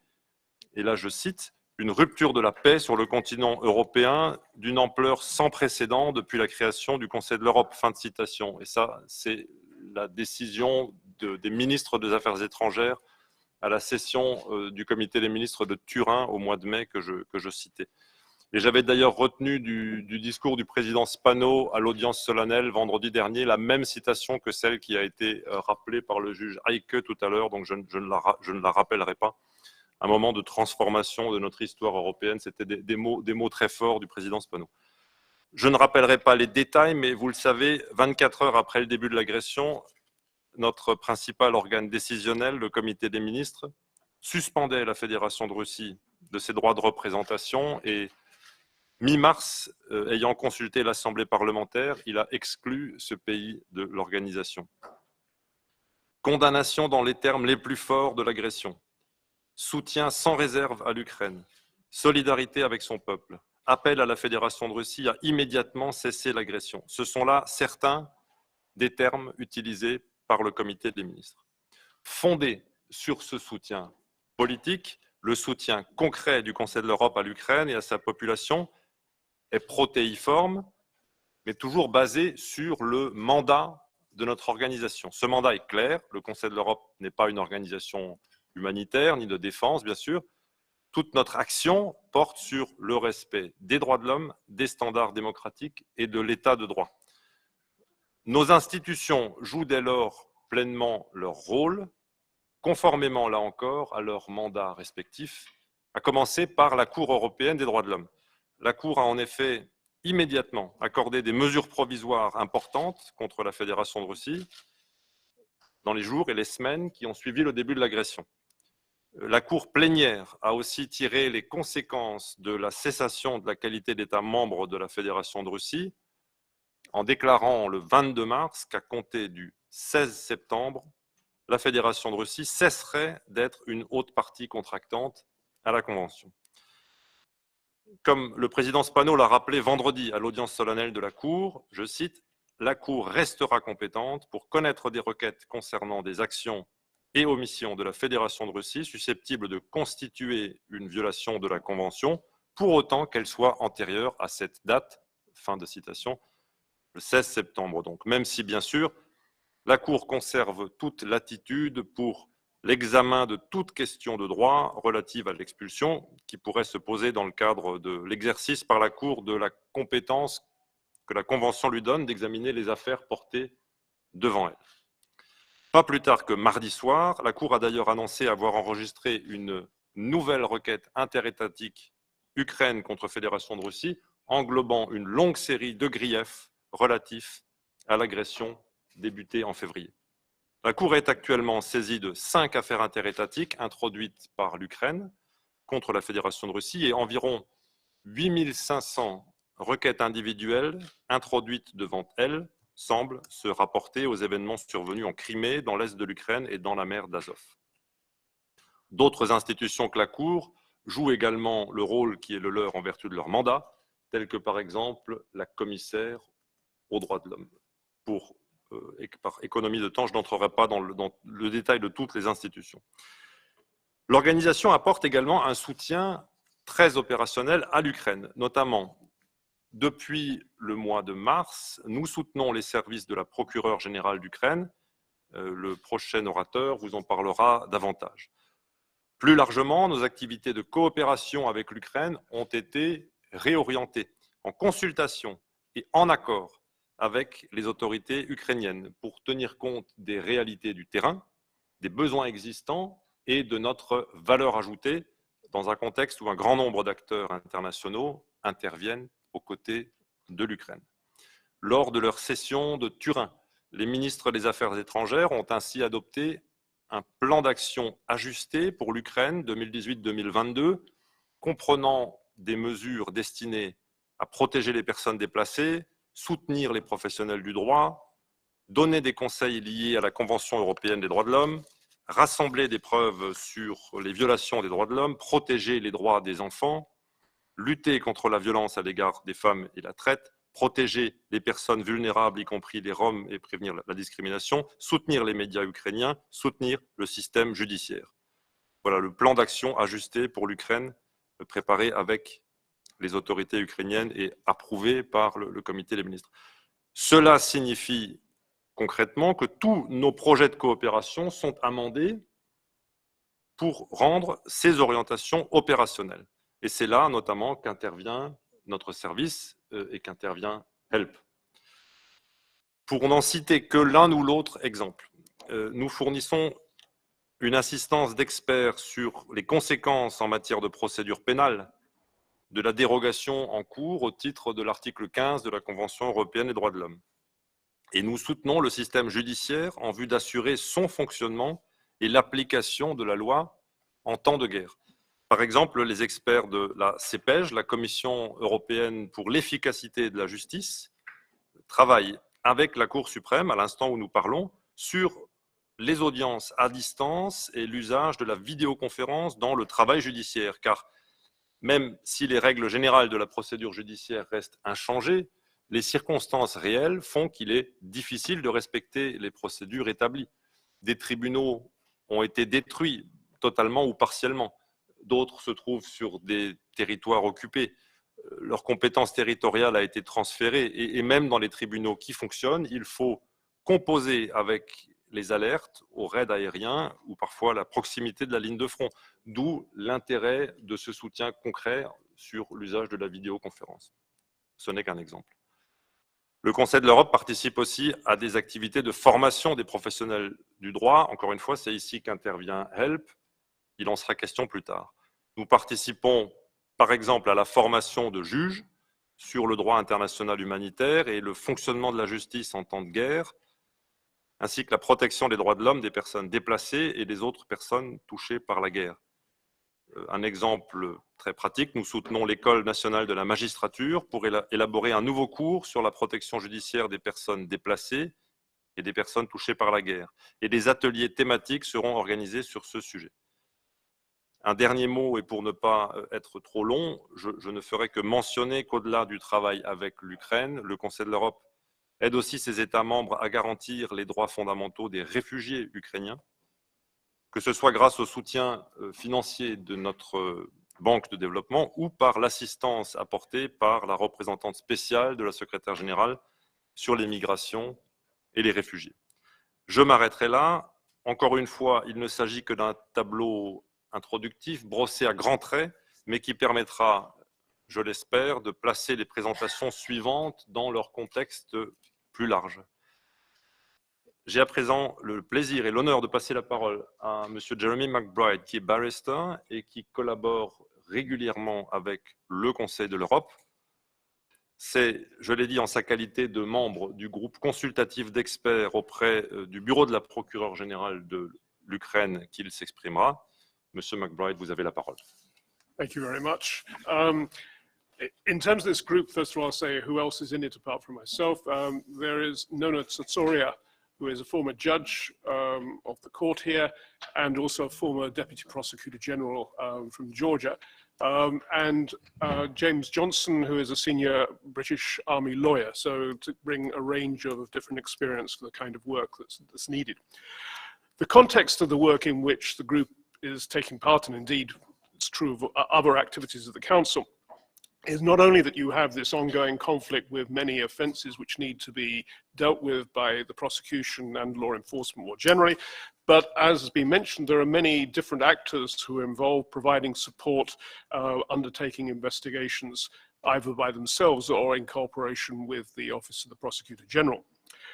This involvement is much appreciated, but it also puts considerable demands on the office, and which itself has, in terms of its ordinary work, plus also the work arising from the conflict, a very extensive commitments to engage in. So it's important that the work of the group doesn't add to this burden, but actually provides help which is effective, practical, and what we've been doing is responding to assistance for requests on issues arising or which have the potential to arise from the work of the prosecution service.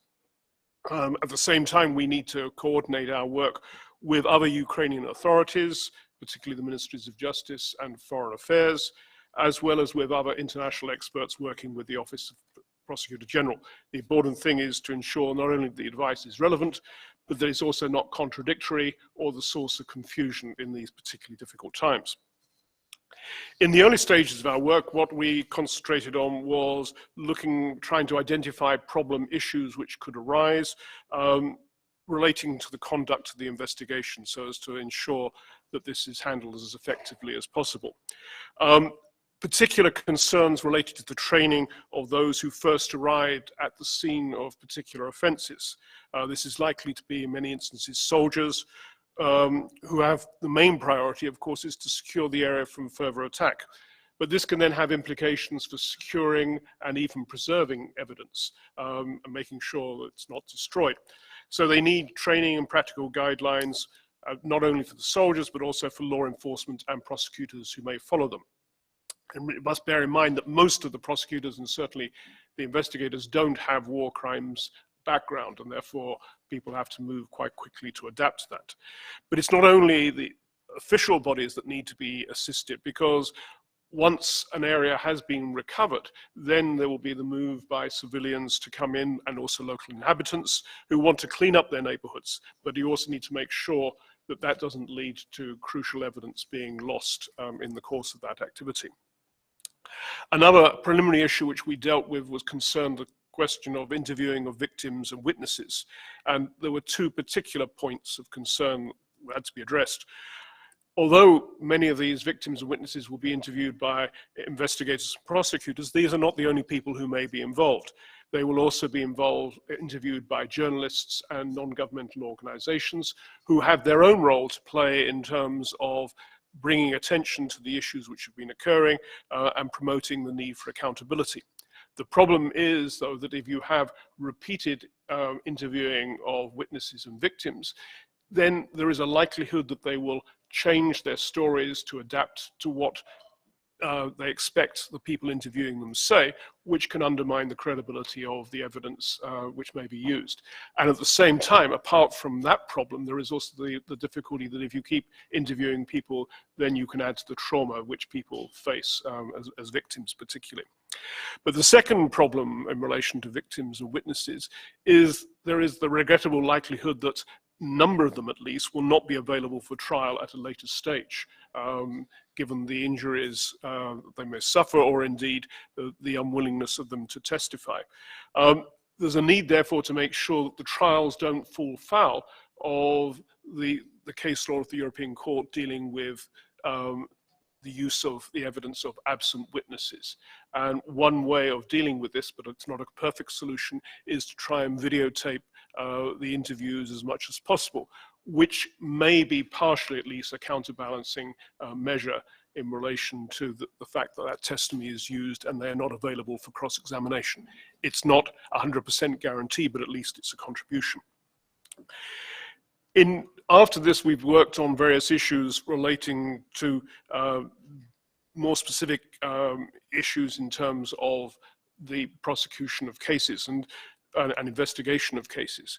And two areas which we've worked on in particular related to the facilitation of investigation by joint investigative teams and the use of open source material, that is to say, material derived particularly from satellites and social media, which I think we're all becoming much more familiar with in terms of what is happening in the course of the aggression.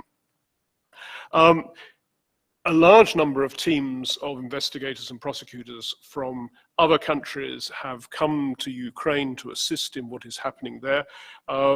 And this is helpful, is well received, but it also there's a need to ensure that there's a proper legal basis for the work on which they're engaged in.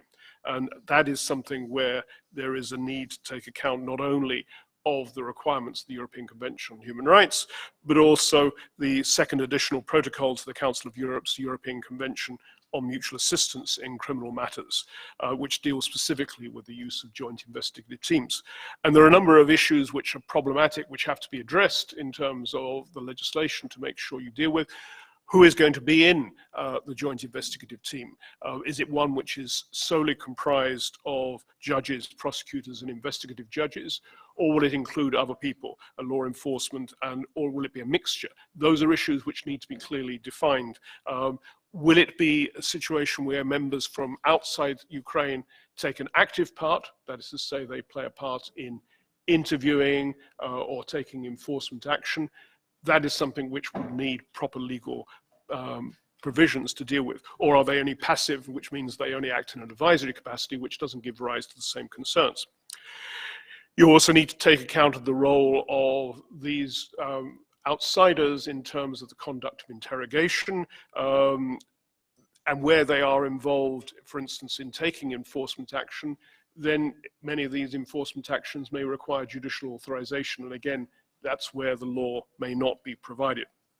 And there are issues about the admissibility of evidence, because the rules on evidence may not be the same for countries from outside Ukraine, and therefore people are working with different frameworks. So again, it's important to deal with those issues. So it's crucial that the Criminal Procedure Code, which is the main instrument governing this, is adapted to deal with these issues. And this is something which we've worked on quite closely to make sure that trials are not then hampered, because of course, if there are faults in the way the investigation is conducted, that can destroy the reliability of the evidence which is used. Turning to the question of open source material, this is something which is fairly new within the European framework, and certainly there's very little in the case law of the European Court dealing with open source material. But that is in itself problematic, because the approach of the European Court to the question of evidence is fairly open.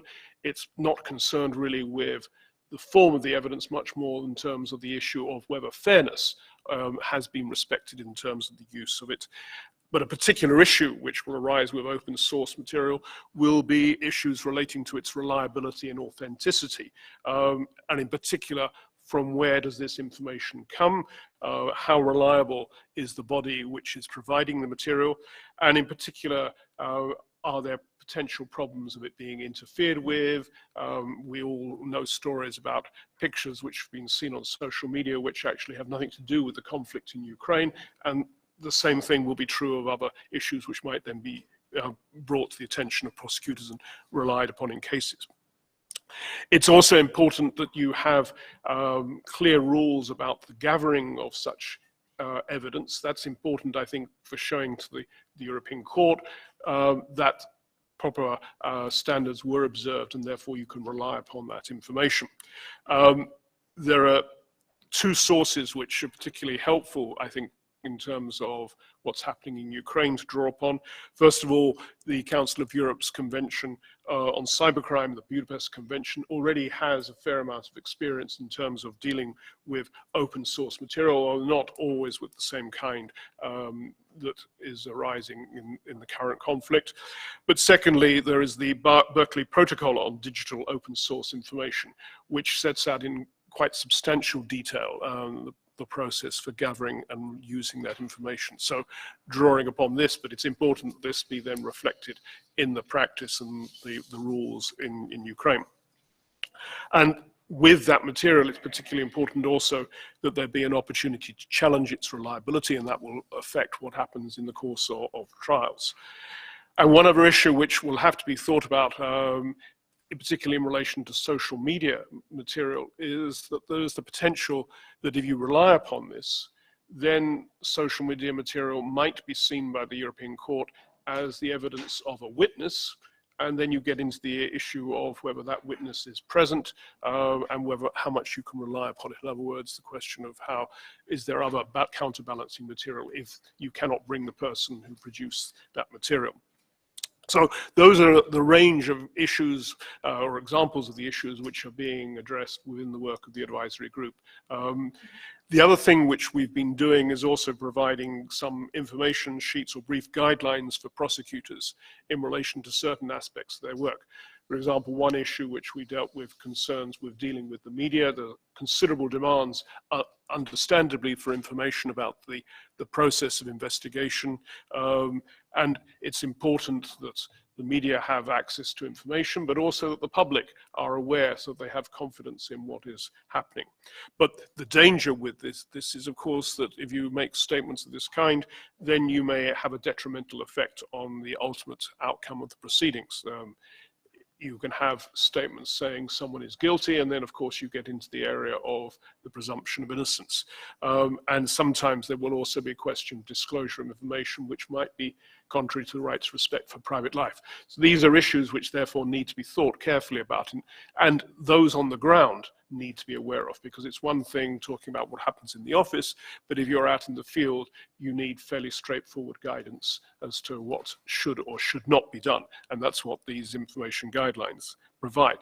And that is also something where I think there is a great role to be played by the material which is already available on the help site, because this can help people, particularly when they haven't got so much time to do extensive research. So that, I think, can complement what is happening with the work of the advisory group. So I hope that gives you some brief idea of what we've been doing. It's ongoing, unfortunately, because the conflict seems to be enduring, but hopefully it is proving useful. Thank you very much.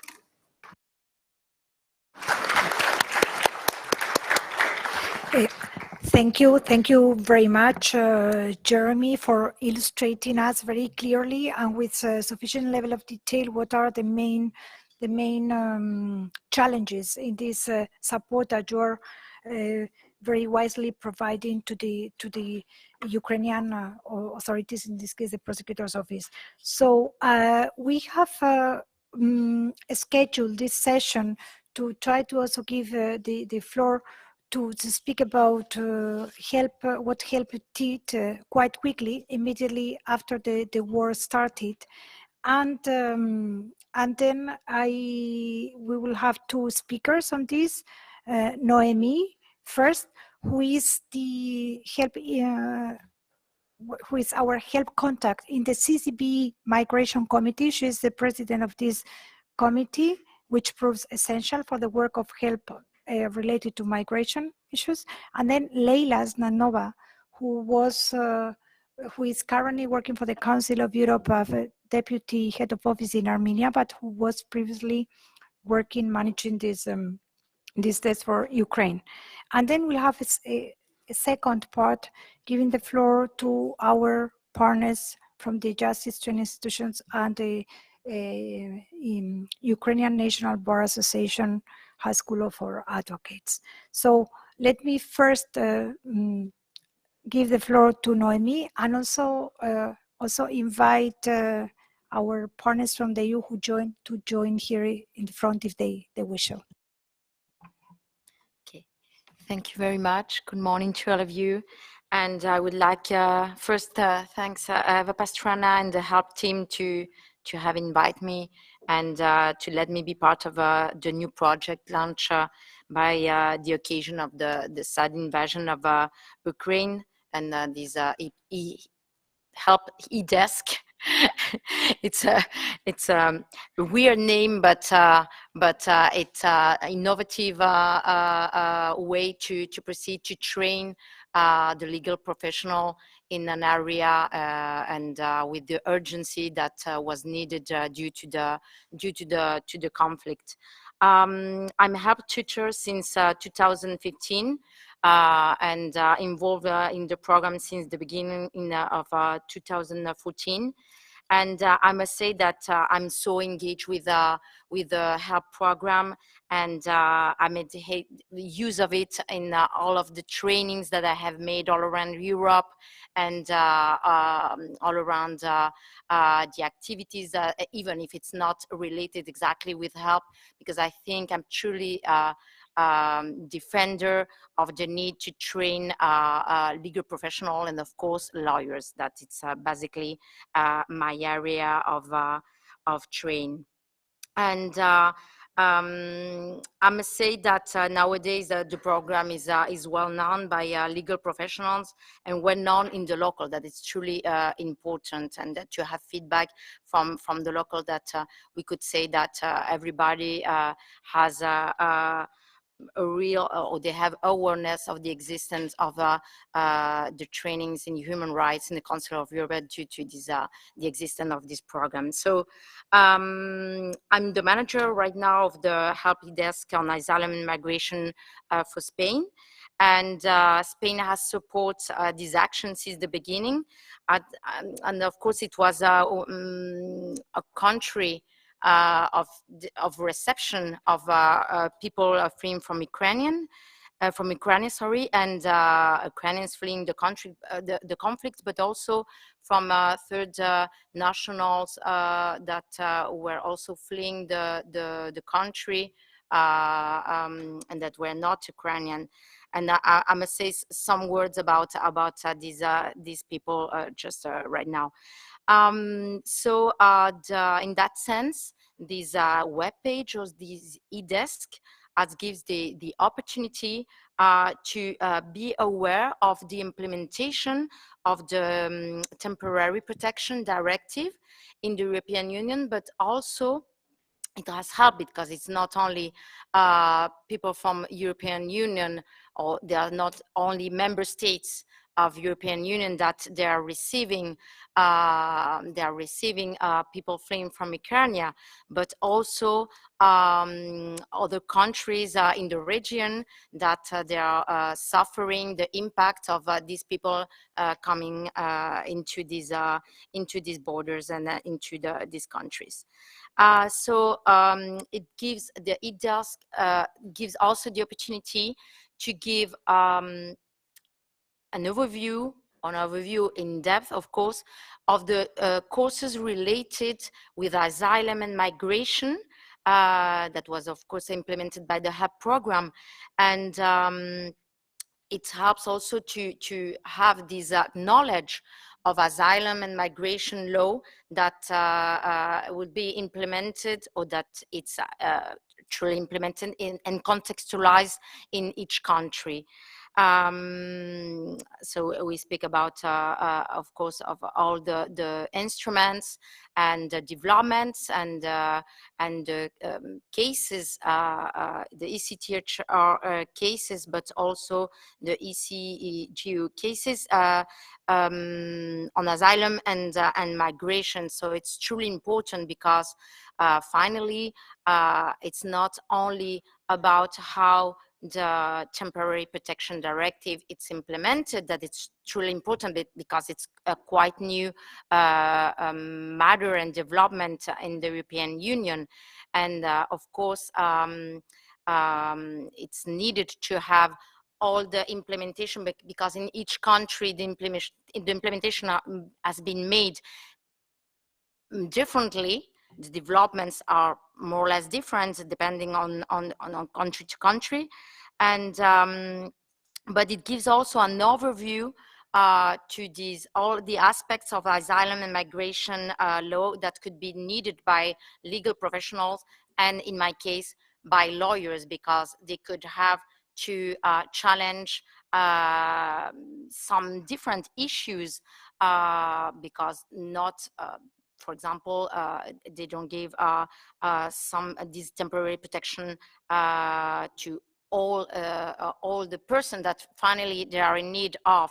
So this is maybe they could challenge and using asylum law and all the instruments that they could make use of it to challenge this. So we have also just some numbers and facts and figures just to have an overview. In Spain, finally, we just at the moment, because as you know, there is more than 6 million people fleeing from Ukraine that enter the region, Europe, and also it was granted more than 200,000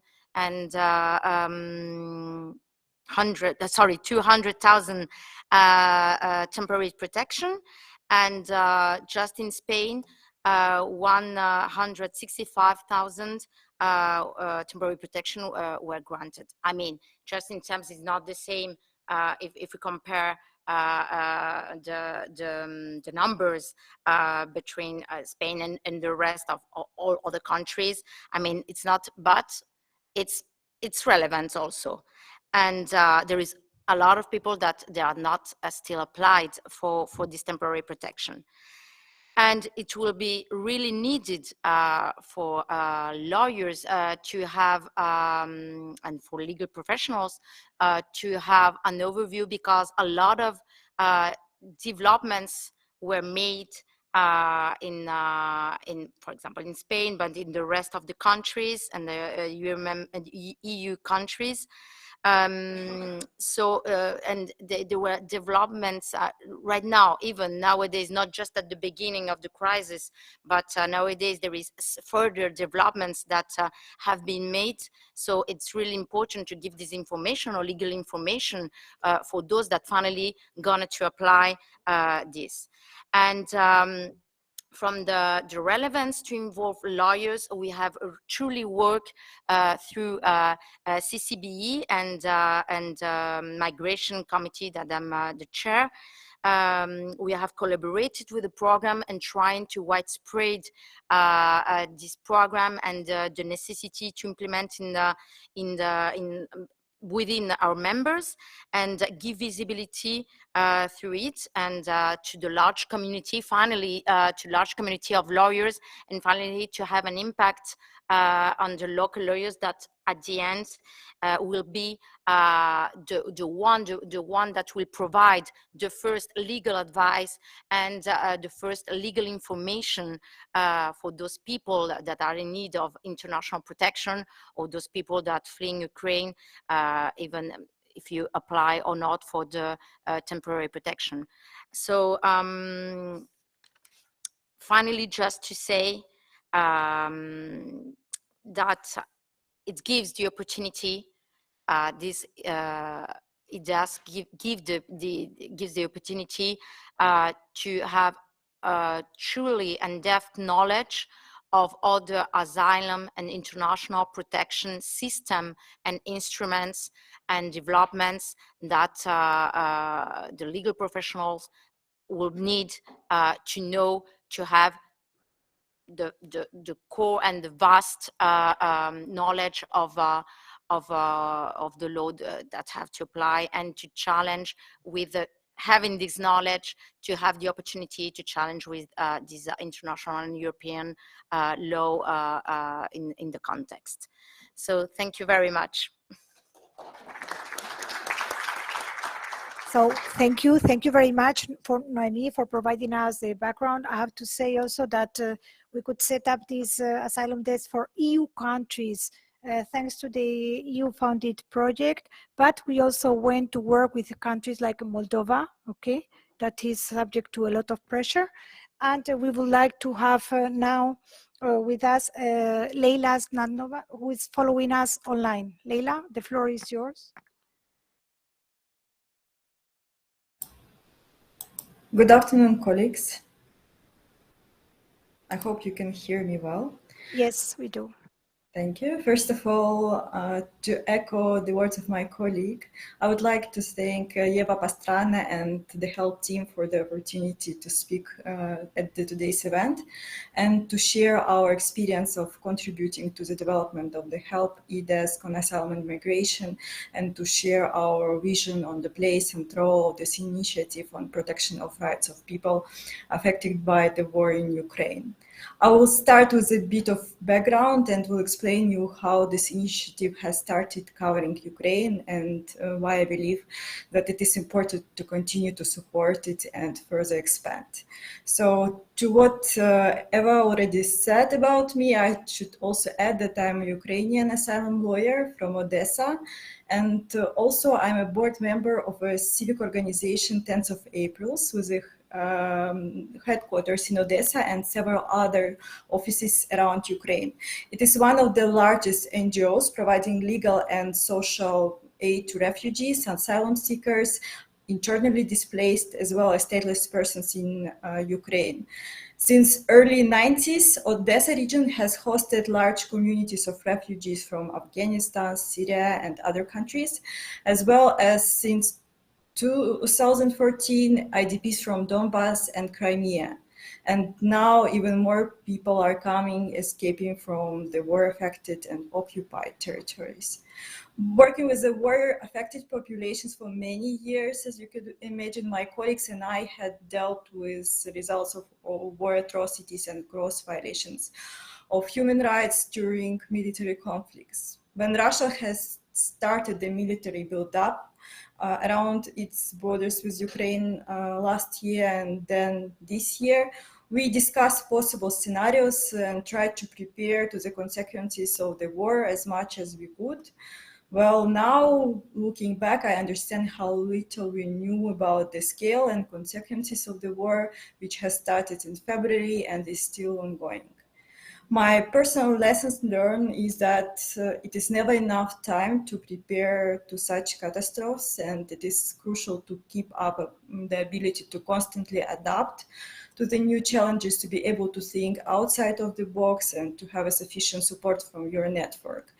Access to up-to-date information and reliable information is what saves lives and give a totally different experience for people finding themselves in new or even life-threatening situations. And the HELP e-desk on asylum and migration derived from this lesson learned.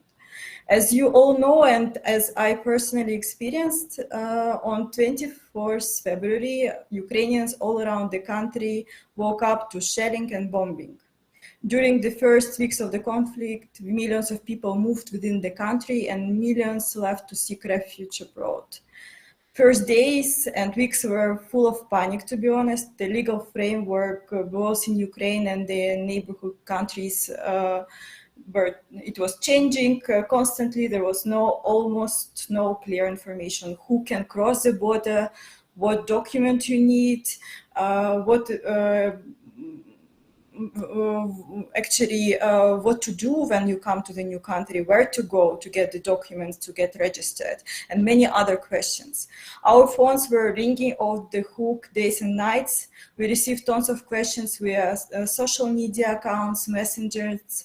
We had an online hotline, and also colleagues from Odessa were covering calls which were coming and coming. At the beginning, there was no information. All were lost in a limbo of total uncertainty.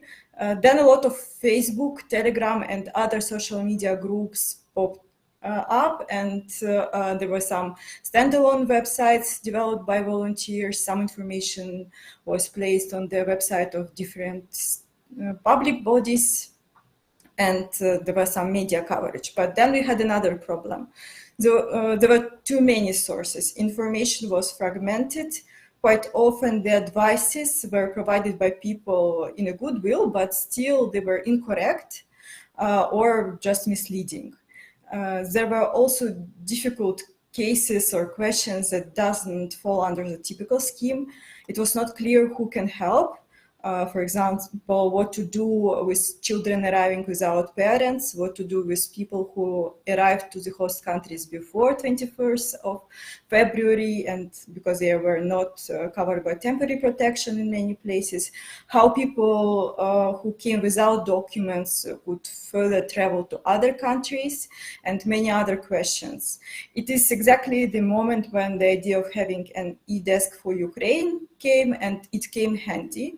There was a need of having a common platform where legal professionals from Ukraine could receive reliable information and exchange practices and ask advice of their peers within the country and in the hosting countries. It is also very welcomed that now we have more and more national pages for the hosting countries. Ukrainian page covers both the relevant national legislation, for example, who can cross the border, what documents you need, information on the EU legislation, because again, for us, we are not very much aware of the EU legislation, and temporary protection was something which was really new. Some information about host countries' legislation, as well as other information on standards related to protection of people in need of international protection and cross-cutting issues, for example, on human trafficking. Why it is needed for Ukrainian lawyers. Ukrainian lawyers are often approached by their compatriots. I get these calls every day, who ask for some guidance in the language that they understand, and also from the people they trust. And they should have access to basic information to further guide people through procedures or refer to relevant institutions or other lawyers. Why is it important to continue this work and scale it up? The answer is simple. The crisis is ongoing. People are coming, leaving, moving between countries. The legal framework and practices continue to change quite quickly sometimes. There is a need of constant update and clarifications.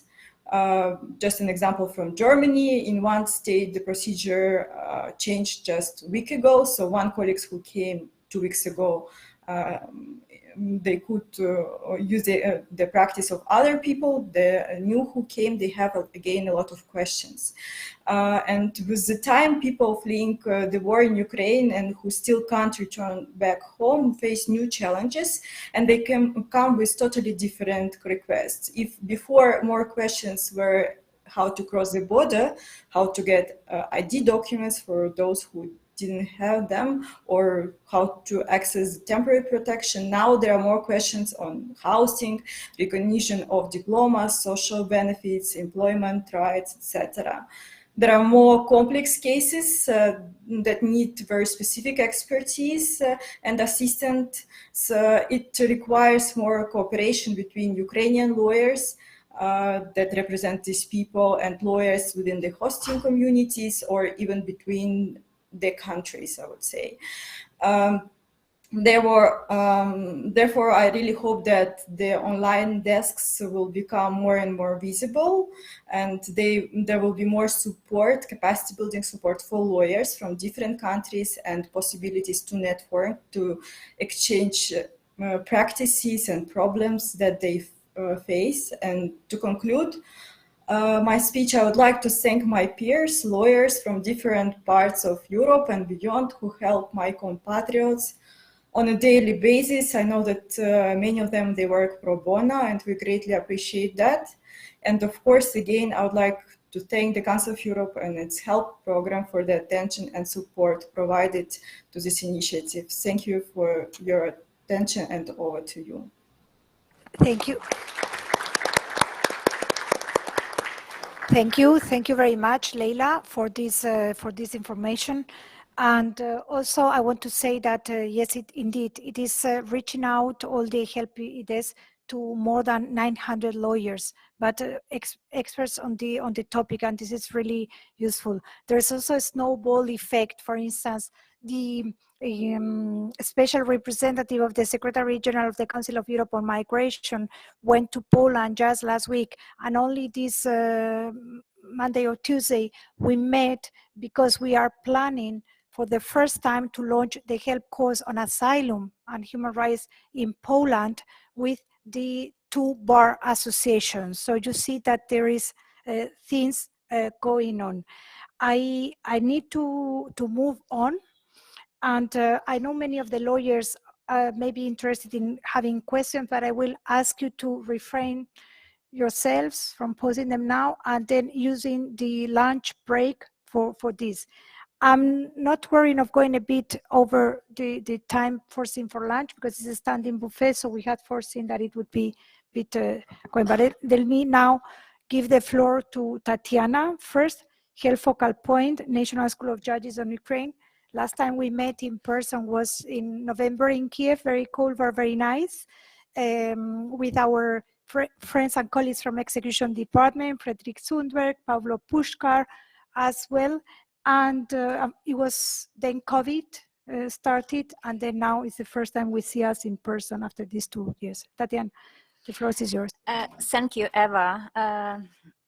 Actually, being national focal point since 2006 and representing First Academy of Judges of Ukraine, and actually this year should be a very happy year for us because the Academy of Judges was established by law in 2002, and this year we thought that the COVID would be over and we're supposed to organize a conference in Kiev to mark our 20th anniversary, like we organized this 2019's conference when Kiev recommendation was adopted. And then representing National School of Judges in Ukraine here in Health Network, I could never imagine in the Help Network Conference program to have a special session, the Council of Europe response to war in Ukraine. And it's really difficult. We all facing the new realities. I will ask to assist this presentation if it's possible. I prepared a few slides just to visualize some ideas. Actually, we as training institution and court system in time of war faces new challenges. So,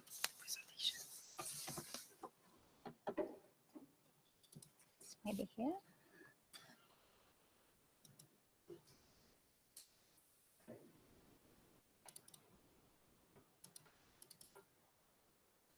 Okay, thank you. Starting from the second.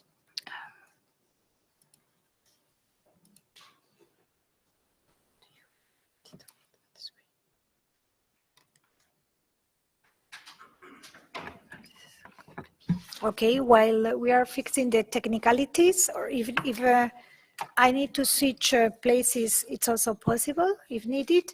But I wanted to let you know that just before the war, we had in the help platform 4,600 users, and now yesterday night we have almost 5,300, which means that even during war, people continue accessing. So Tatiana, are you going? Okay, I will continue without it. What we will do is to share your presentation later with the. Okay, actually, the whole court system faced some challenges, as you can imagine. The first was change in priority, and obviously it was life safety priorities, because security of the court functioning and court staff is a must. And actually, I would like to show just several buildings of court which was completely ruined, as you can imagine. The second challenges was connected with the changes of territorial jurisdiction of some courts. And this territorial jurisdiction might be changed. Thank you. In accordance with the law in the territory when it was impossible to administer the justice, for instance, due to occupation or the active phase of armed conflicts. Also, participants and party of the cases face some obstacles for access for justice, and starting with access to court, you can imagine that many persons couldn't just appear in the court for trial because of a very valid excuse, such as person might be hiding in the basement, or might be evacuated, or join the territorial defense.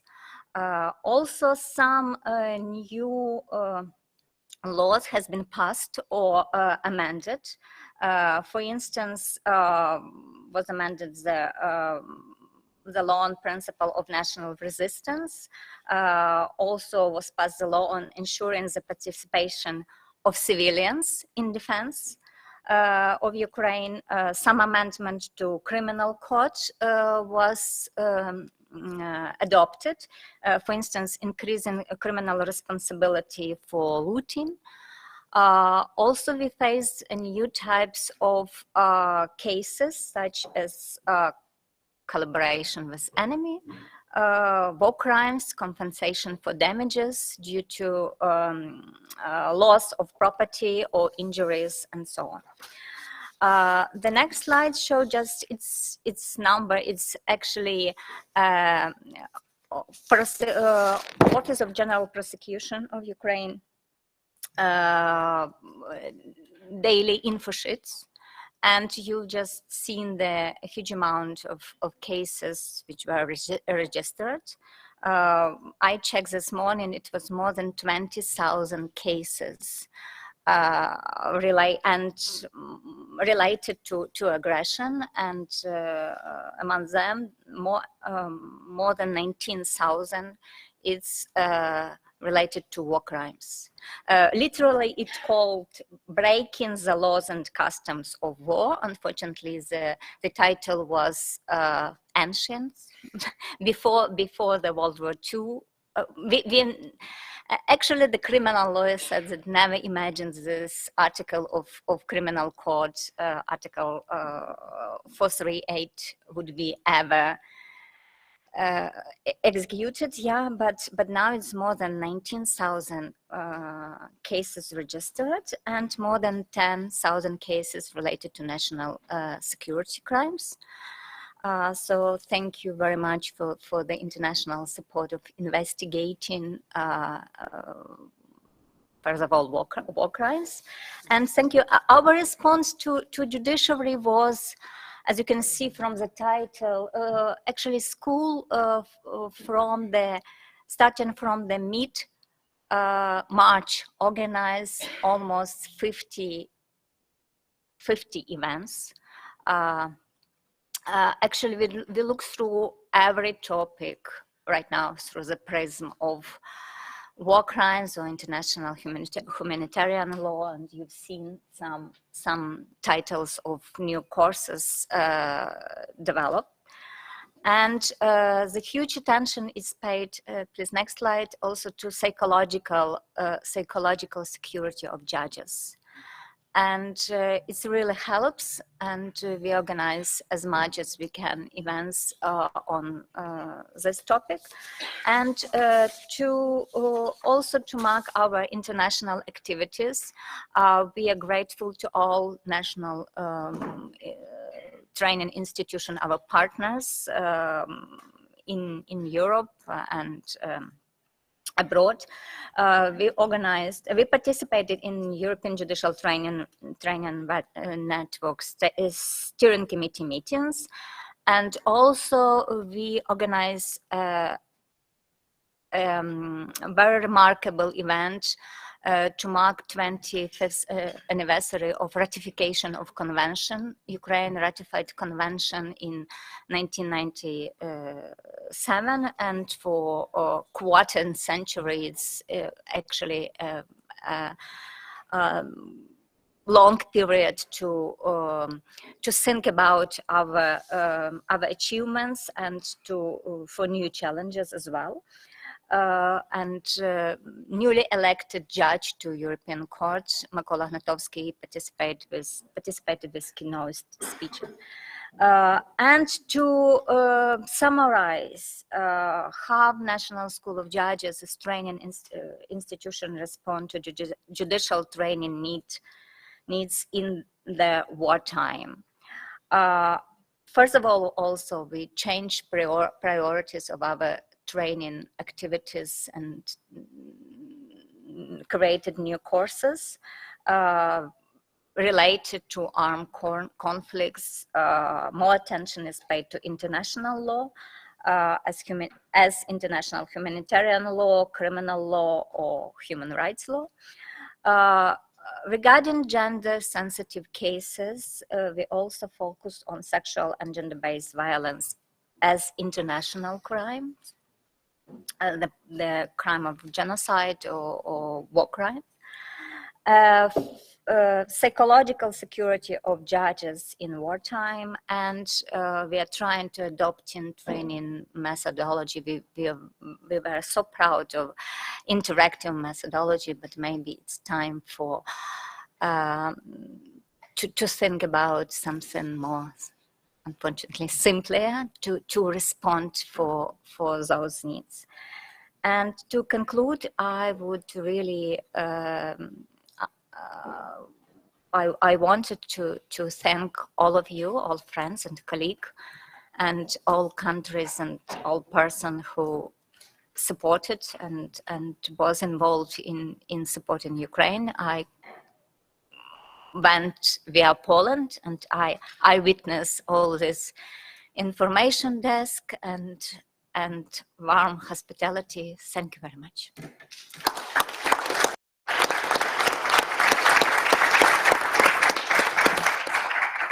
Thank you, Tatiana. You can count on us, on help on the Council of Europe to support you at your institution. So do we have Olesia Otradnova, the director of the Prosecutors Training Center, online? Is she online? Okay. So, Olesia, the floor is yours. I'm here. Do you hear me? Yes, very well. Okay, just a moment. I will. Well, just a moment. I need to share the presentation. Try to find it. How to do it.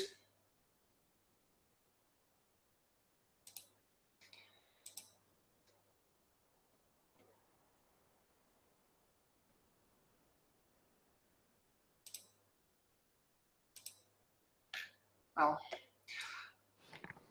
otherwise, okay, yes. So will you go ahead? Yes, and then we will share it with participants. Okay, yes, I will send it and I will share it with the participants. So, dear friends, dear colleagues, first of all, thank you very much for the possibility to participate in the HELP conference, because Prosecutors Training Center and Council of Europe, all projects of the Council of Europe are really good friends and good partners, so it's very honorable for me to participate here. Tatiana has already shown you the number. The numbers of infographic from the Office of the Prosecutor General of the a huge amount of cases which are registered according to on the war crimes, on the crimes against national security and other crimes related to the war. Today is the 127th day of the full-scale invasion of Russian Federation. And for today, according to that information, statistical information of the Office of the Prosecutor General, there are more than 20,000 cases of the war crimes and more than 10,000 cases of the crimes against national security are registered in the state register for criminal cases. It is 4 times more than the quantity of the prosecutors in Ukraine. And 5 times more than the quantity of judges in Ukraine. So for each prosecutor and for each judges, for now there are 4 cases and 5 cases on the war crimes. Sure that this number of cases would increase day per day, because we still have that full-scale invasion, we still have that military conflict, and each day started from the bad news, unfortunately, of the bombing, of shelling, of victims of the war, including children. So that's why it's a main question, why? Yeah, why do we need training of legal professionals in the time of war? Because there are lots of cases, and sure that there is a lack of prosecutors, judges, sure, knowledge and experience on the war crimes and the crimes related to war. So we need to train them, we need to do it on job, we need to do it each day, and to provide them knowledge and experience and skills of how to investigate, how to fix, how to document, how then to make a questionnaire for victims, witnesses, and so on. Well, that is the answer on the question why. Now then the question how. Yeah, how we do it, how we work. Sure thing, from the beginning of the military invasion, we went to online. Because sure that everyone was in a different place, someone were abroad, prosecutors work in the regions where the military actions were ongoing, so it was really impossible for them to come to training center and to have such face-to-face training. So sure thing that first of all we switched to the online webinars and trainings, started from the psychological assistance, then moving to the war crimes, documenting war crimes, investigating, and so on and so forth. Now we turned a little bit to the face-to-face training and started doing so-called on-job trainings, when the experts accompany the prosecutor on the crime scene, so directly like advising what to do and what to pay attention on, how to document it, how to fix like some shelling and so on and so forth. So our experts started working together with the prosecutors in the field. And we established and we started working with the e-learning platform, which included e-learning courses with them for the prosecutors. Sure that we also changed our focus, and sure that the mainstream of our training is like a scope of the crimes related to the war, including either war crimes, war crimes, war crimes, genocide, crime of aggression, and sure crimes related to war, looting, and other national crimes which are related to war and which are also investigated by the prosecutors. We developed lots of courses, and already more than 5,000 prosecutors went through that courses, so they obtained some knowledge, they obtained certificates that they know what the war crimes are about, because before just a very small group of the prosecutors had such an experience. Then we launched 8 distance courses on our e-learning platform. We just started using that platform during the war because it's a really useful tool how to provide information for the prosecutors in the time when it is comfortable and convenient for them. So 8 distance courses on the organization well, on the qualification of the war crimes, or organizing and conducting investigative actions during the investigation of shelling, of attack of civilian objects and civilian infrastructure. How to work with the data from open sources. So how to do OSINT. It's really important for the prosecutors to find relevant evidence, including that open sources. Using of international humanitarian law and in the criminal procedures, also very important course for the prosecutors, because you know that indeed now the prosecutors work on the two main approaches. One is a local investigation, local criminal prosecution, and another one is the cooperation with the International Criminal Court and joint investigation teams, which were established with different European countries. So that's why, sure, that some cases, some maybe very important cases, will be moved to the ICC. But we don't know for now which cases would it be. So. Sure that the prosecutors work completely in all cases, starting and doing it accordance to the international standards of the investigation. So it's a really important job, and sure that we have a long way ahead, because even after the war finishes, I do hope that it will be nearest time, but we understand that it's a long way. But even after the war finishes, we'll have lots of job ahead, because war crimes investigation, war crimes prosecution, and it's a really long way. And we are ready to do it. We are ready to pass this way. What do we need right now? Maybe with how to cooperate with the HELP project is the training on distance course design methodology. So how to design distance courses, because sure that HELP is a really experienced project in this. Your courses are perfect, and I like it very much, and the prosecutors really like them. So now we start working with the distance platform. So that's why maybe we would like you to share your experience of how to design the distance course. In order it would be interesting and interesting. Thank you very much, Olesia. And then we listen to your request, to your demand. We will coordinate this with our colleagues here in Strasbourg from the cooperation department, from our department. Also, we have Olga Kostenko, who is Ukrainian, and she's been seconded to the help team to reinforce this. And we want, many of the colleagues. So let me now give the floor to Sava. Sava, if you have a presentation here, we may switch places.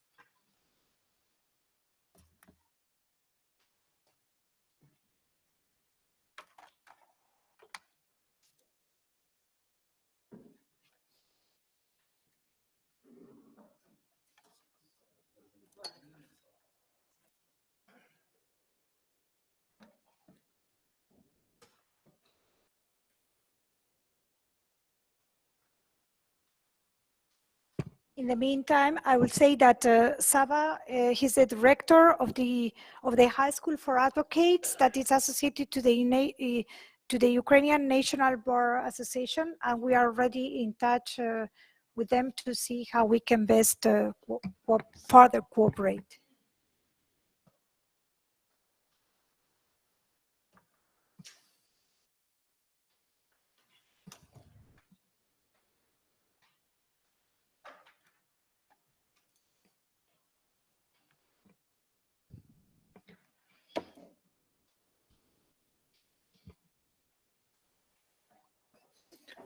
Thank you, Eva, for opportunity to speak. I listened carefully to all speakers, and I want to raise a question. Knowledge and education, it's absolutely a weapon which doesn't kill. But do we have enough of it? It's a question. Before I go to my presentation, I'd like to thank you, all of you, for all support which all of your countries supporting Ukrainians in this time. I'd like to speak about myself a little because I'm a newbie as they said. And as newbie, I'd like to ask you for help to integrate me in all processes. And the second degree is a lawyer, so I know the value of the time. What is Higher School of Advocacy? And what is a Ukrainian National Bar Association? A Ukrainian National Bar Association was established in 2012 by law on bar and the practice law. And since then, we established a lot of processes because they are just the one regulator in profession. So we had a lot to do. In 2015, Ukrainian National Bar Association established a Higher School of Advocacy, which is placed to educate our lawyers. Because as my colleagues from Ukraine, Tatiana and Alessia mentioned, if they have such challenges and questions right now, you can imagine how many questions have lawyers to serve their clients to answer these questions. So as a Higher School of Advocacy, we have two roles right now. As a regulator in profession, I mean like educational regulator, and we are operator, so we are like a training center. So we understand what we do and for whom we do. Some numbers and figures about our activities. For 3 years, it's an active time. For 3 years, our listeners, it's more than 300,000 listeners. And why I wrote these listeners? Because 70% of our audience, it's not just lawyers, it's just regular people, experts, judges, prosecutors, because they all want to know what's the best. We establish more and provide more than 12,000 events for 3 years. And we have 29 operators, so training centers who are certified, and we have a special accreditation process. So like administrator, we have a lot to do as well. If we're talking about operator, Higher School of Advocacy, numbers are different, of course. You can see them on the screen. We established in the last few years 5 research centers on the different topics. They are changing right now, of course, and we will establish more. It will be definitely a research center of languages, because as may you know, we have good news. We get a candidate in European Union status.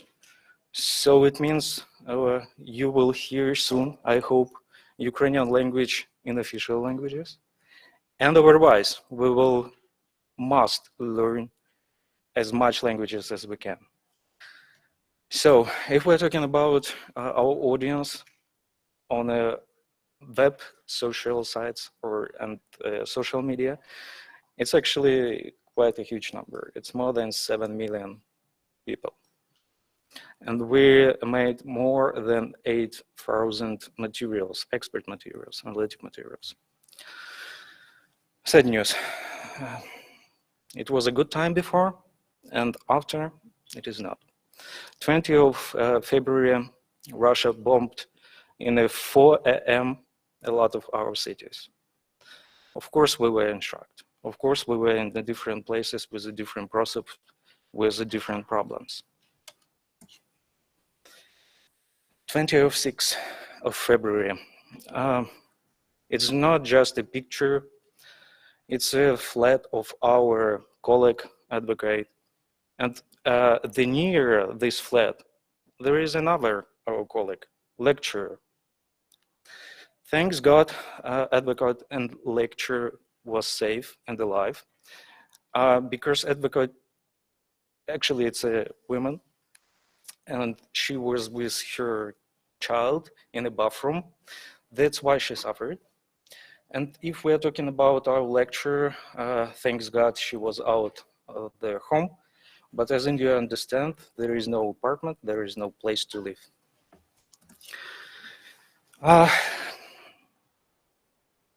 Shock, not just these days, but 2006, I don't know why, but Russia bombed Kyiv one more time. And I don't know why, but the flat that was bombed also was eternate law. And our colleague, Alexei Nikitin, was killed by a Russian rocket. And unfortunately, family loses father. And once again, they just survive because they're in a buffer room. So, shock time, it's a bad time because you don't know what to do next. But in the next few weeks, after we decided not just to establish new materials, new courses, we wanted to distract our lawyers from that fear and from a feeling that you don't know what to do next.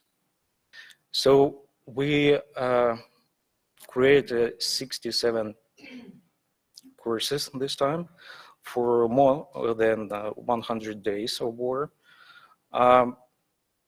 There are a bunch of listeners. Of course, all our courses were for free, and we informed a lot of people as we can, not just, as I mentioned before, lawyers, but other experts and just persons. And what we continue to do, of course, we, as I said before, we would like to be integrated and help platform as much as can. And we already have a success story. Last year, before the war, we built a national unit for a course of biomedicine and bioethics. And actually, it was a success because our expert, she's the best. Really, she's the best. And our colleagues, lawyers, they were thankful because of a deep level of expertise which helped provided in this course. So we would like to propose to each of you, to your bars, actually to our colleagues, judges and prosecutors, to build their national units. It will help to understand each other, because if judges thinks in an interesting way, and prosecutors as well, so what should we do as lawyers? We should do our best, so we should understand what logic behind it. So it's a proposal to all of us. And actually, it's not just a proposal. We have no time for integration because, as you know, CCBE passes recommendation for European bar associations to simplify access to profession for Ukrainian lawyers. And part of this, it's educational processes. So if you'd like to inform our lawyers or to be presented, I mean, different countries, different bar association, I'd like to work with you on utilization of this recommendation. It's a huge part of work, so welcome. And what we did, not just in an educational way of doing, but we support our army as well. So we send as much money as we can, as National Bar Association, as High School of Advocacy. I should say thank you to all bar associations which help us and donate actually a great amount of money to support our lawyers. Because as I said before, many of them suffered from different problems. They loses their flats, apartments, not just flats and apartments. Of course, you know, they have family which suffered as well. So it's a huge thanks. And I'd like not just mention Poland, because, you know, Poland is our neighbor and helps a lot, but Czech Republic as well. Because in a few first days, they sent huge amount of money for it because nobody helped us before, and we didn't expect it. So thank you very much. And for last a few words, I'd like to have a promise to you.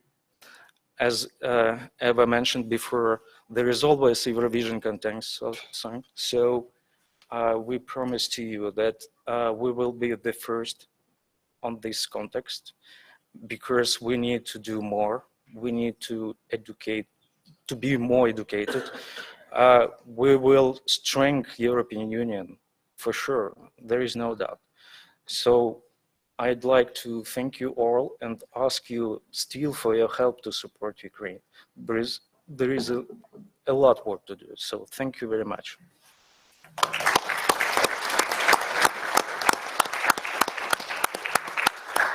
Thank you, Sava. And again, you can count on us on any legal support and training support. This is what we know how to do, and this is what we can offer. So I would like now to thank you all for your time spent now. I think that food is waiting for us, and then though I'm from Madrid, I'm also quite strict on time. So I would like to ask you if you can. We were having coffee. I understand. Yes. Of the upstairs, Elaine. Where is it? Down. So can you tell exactly where?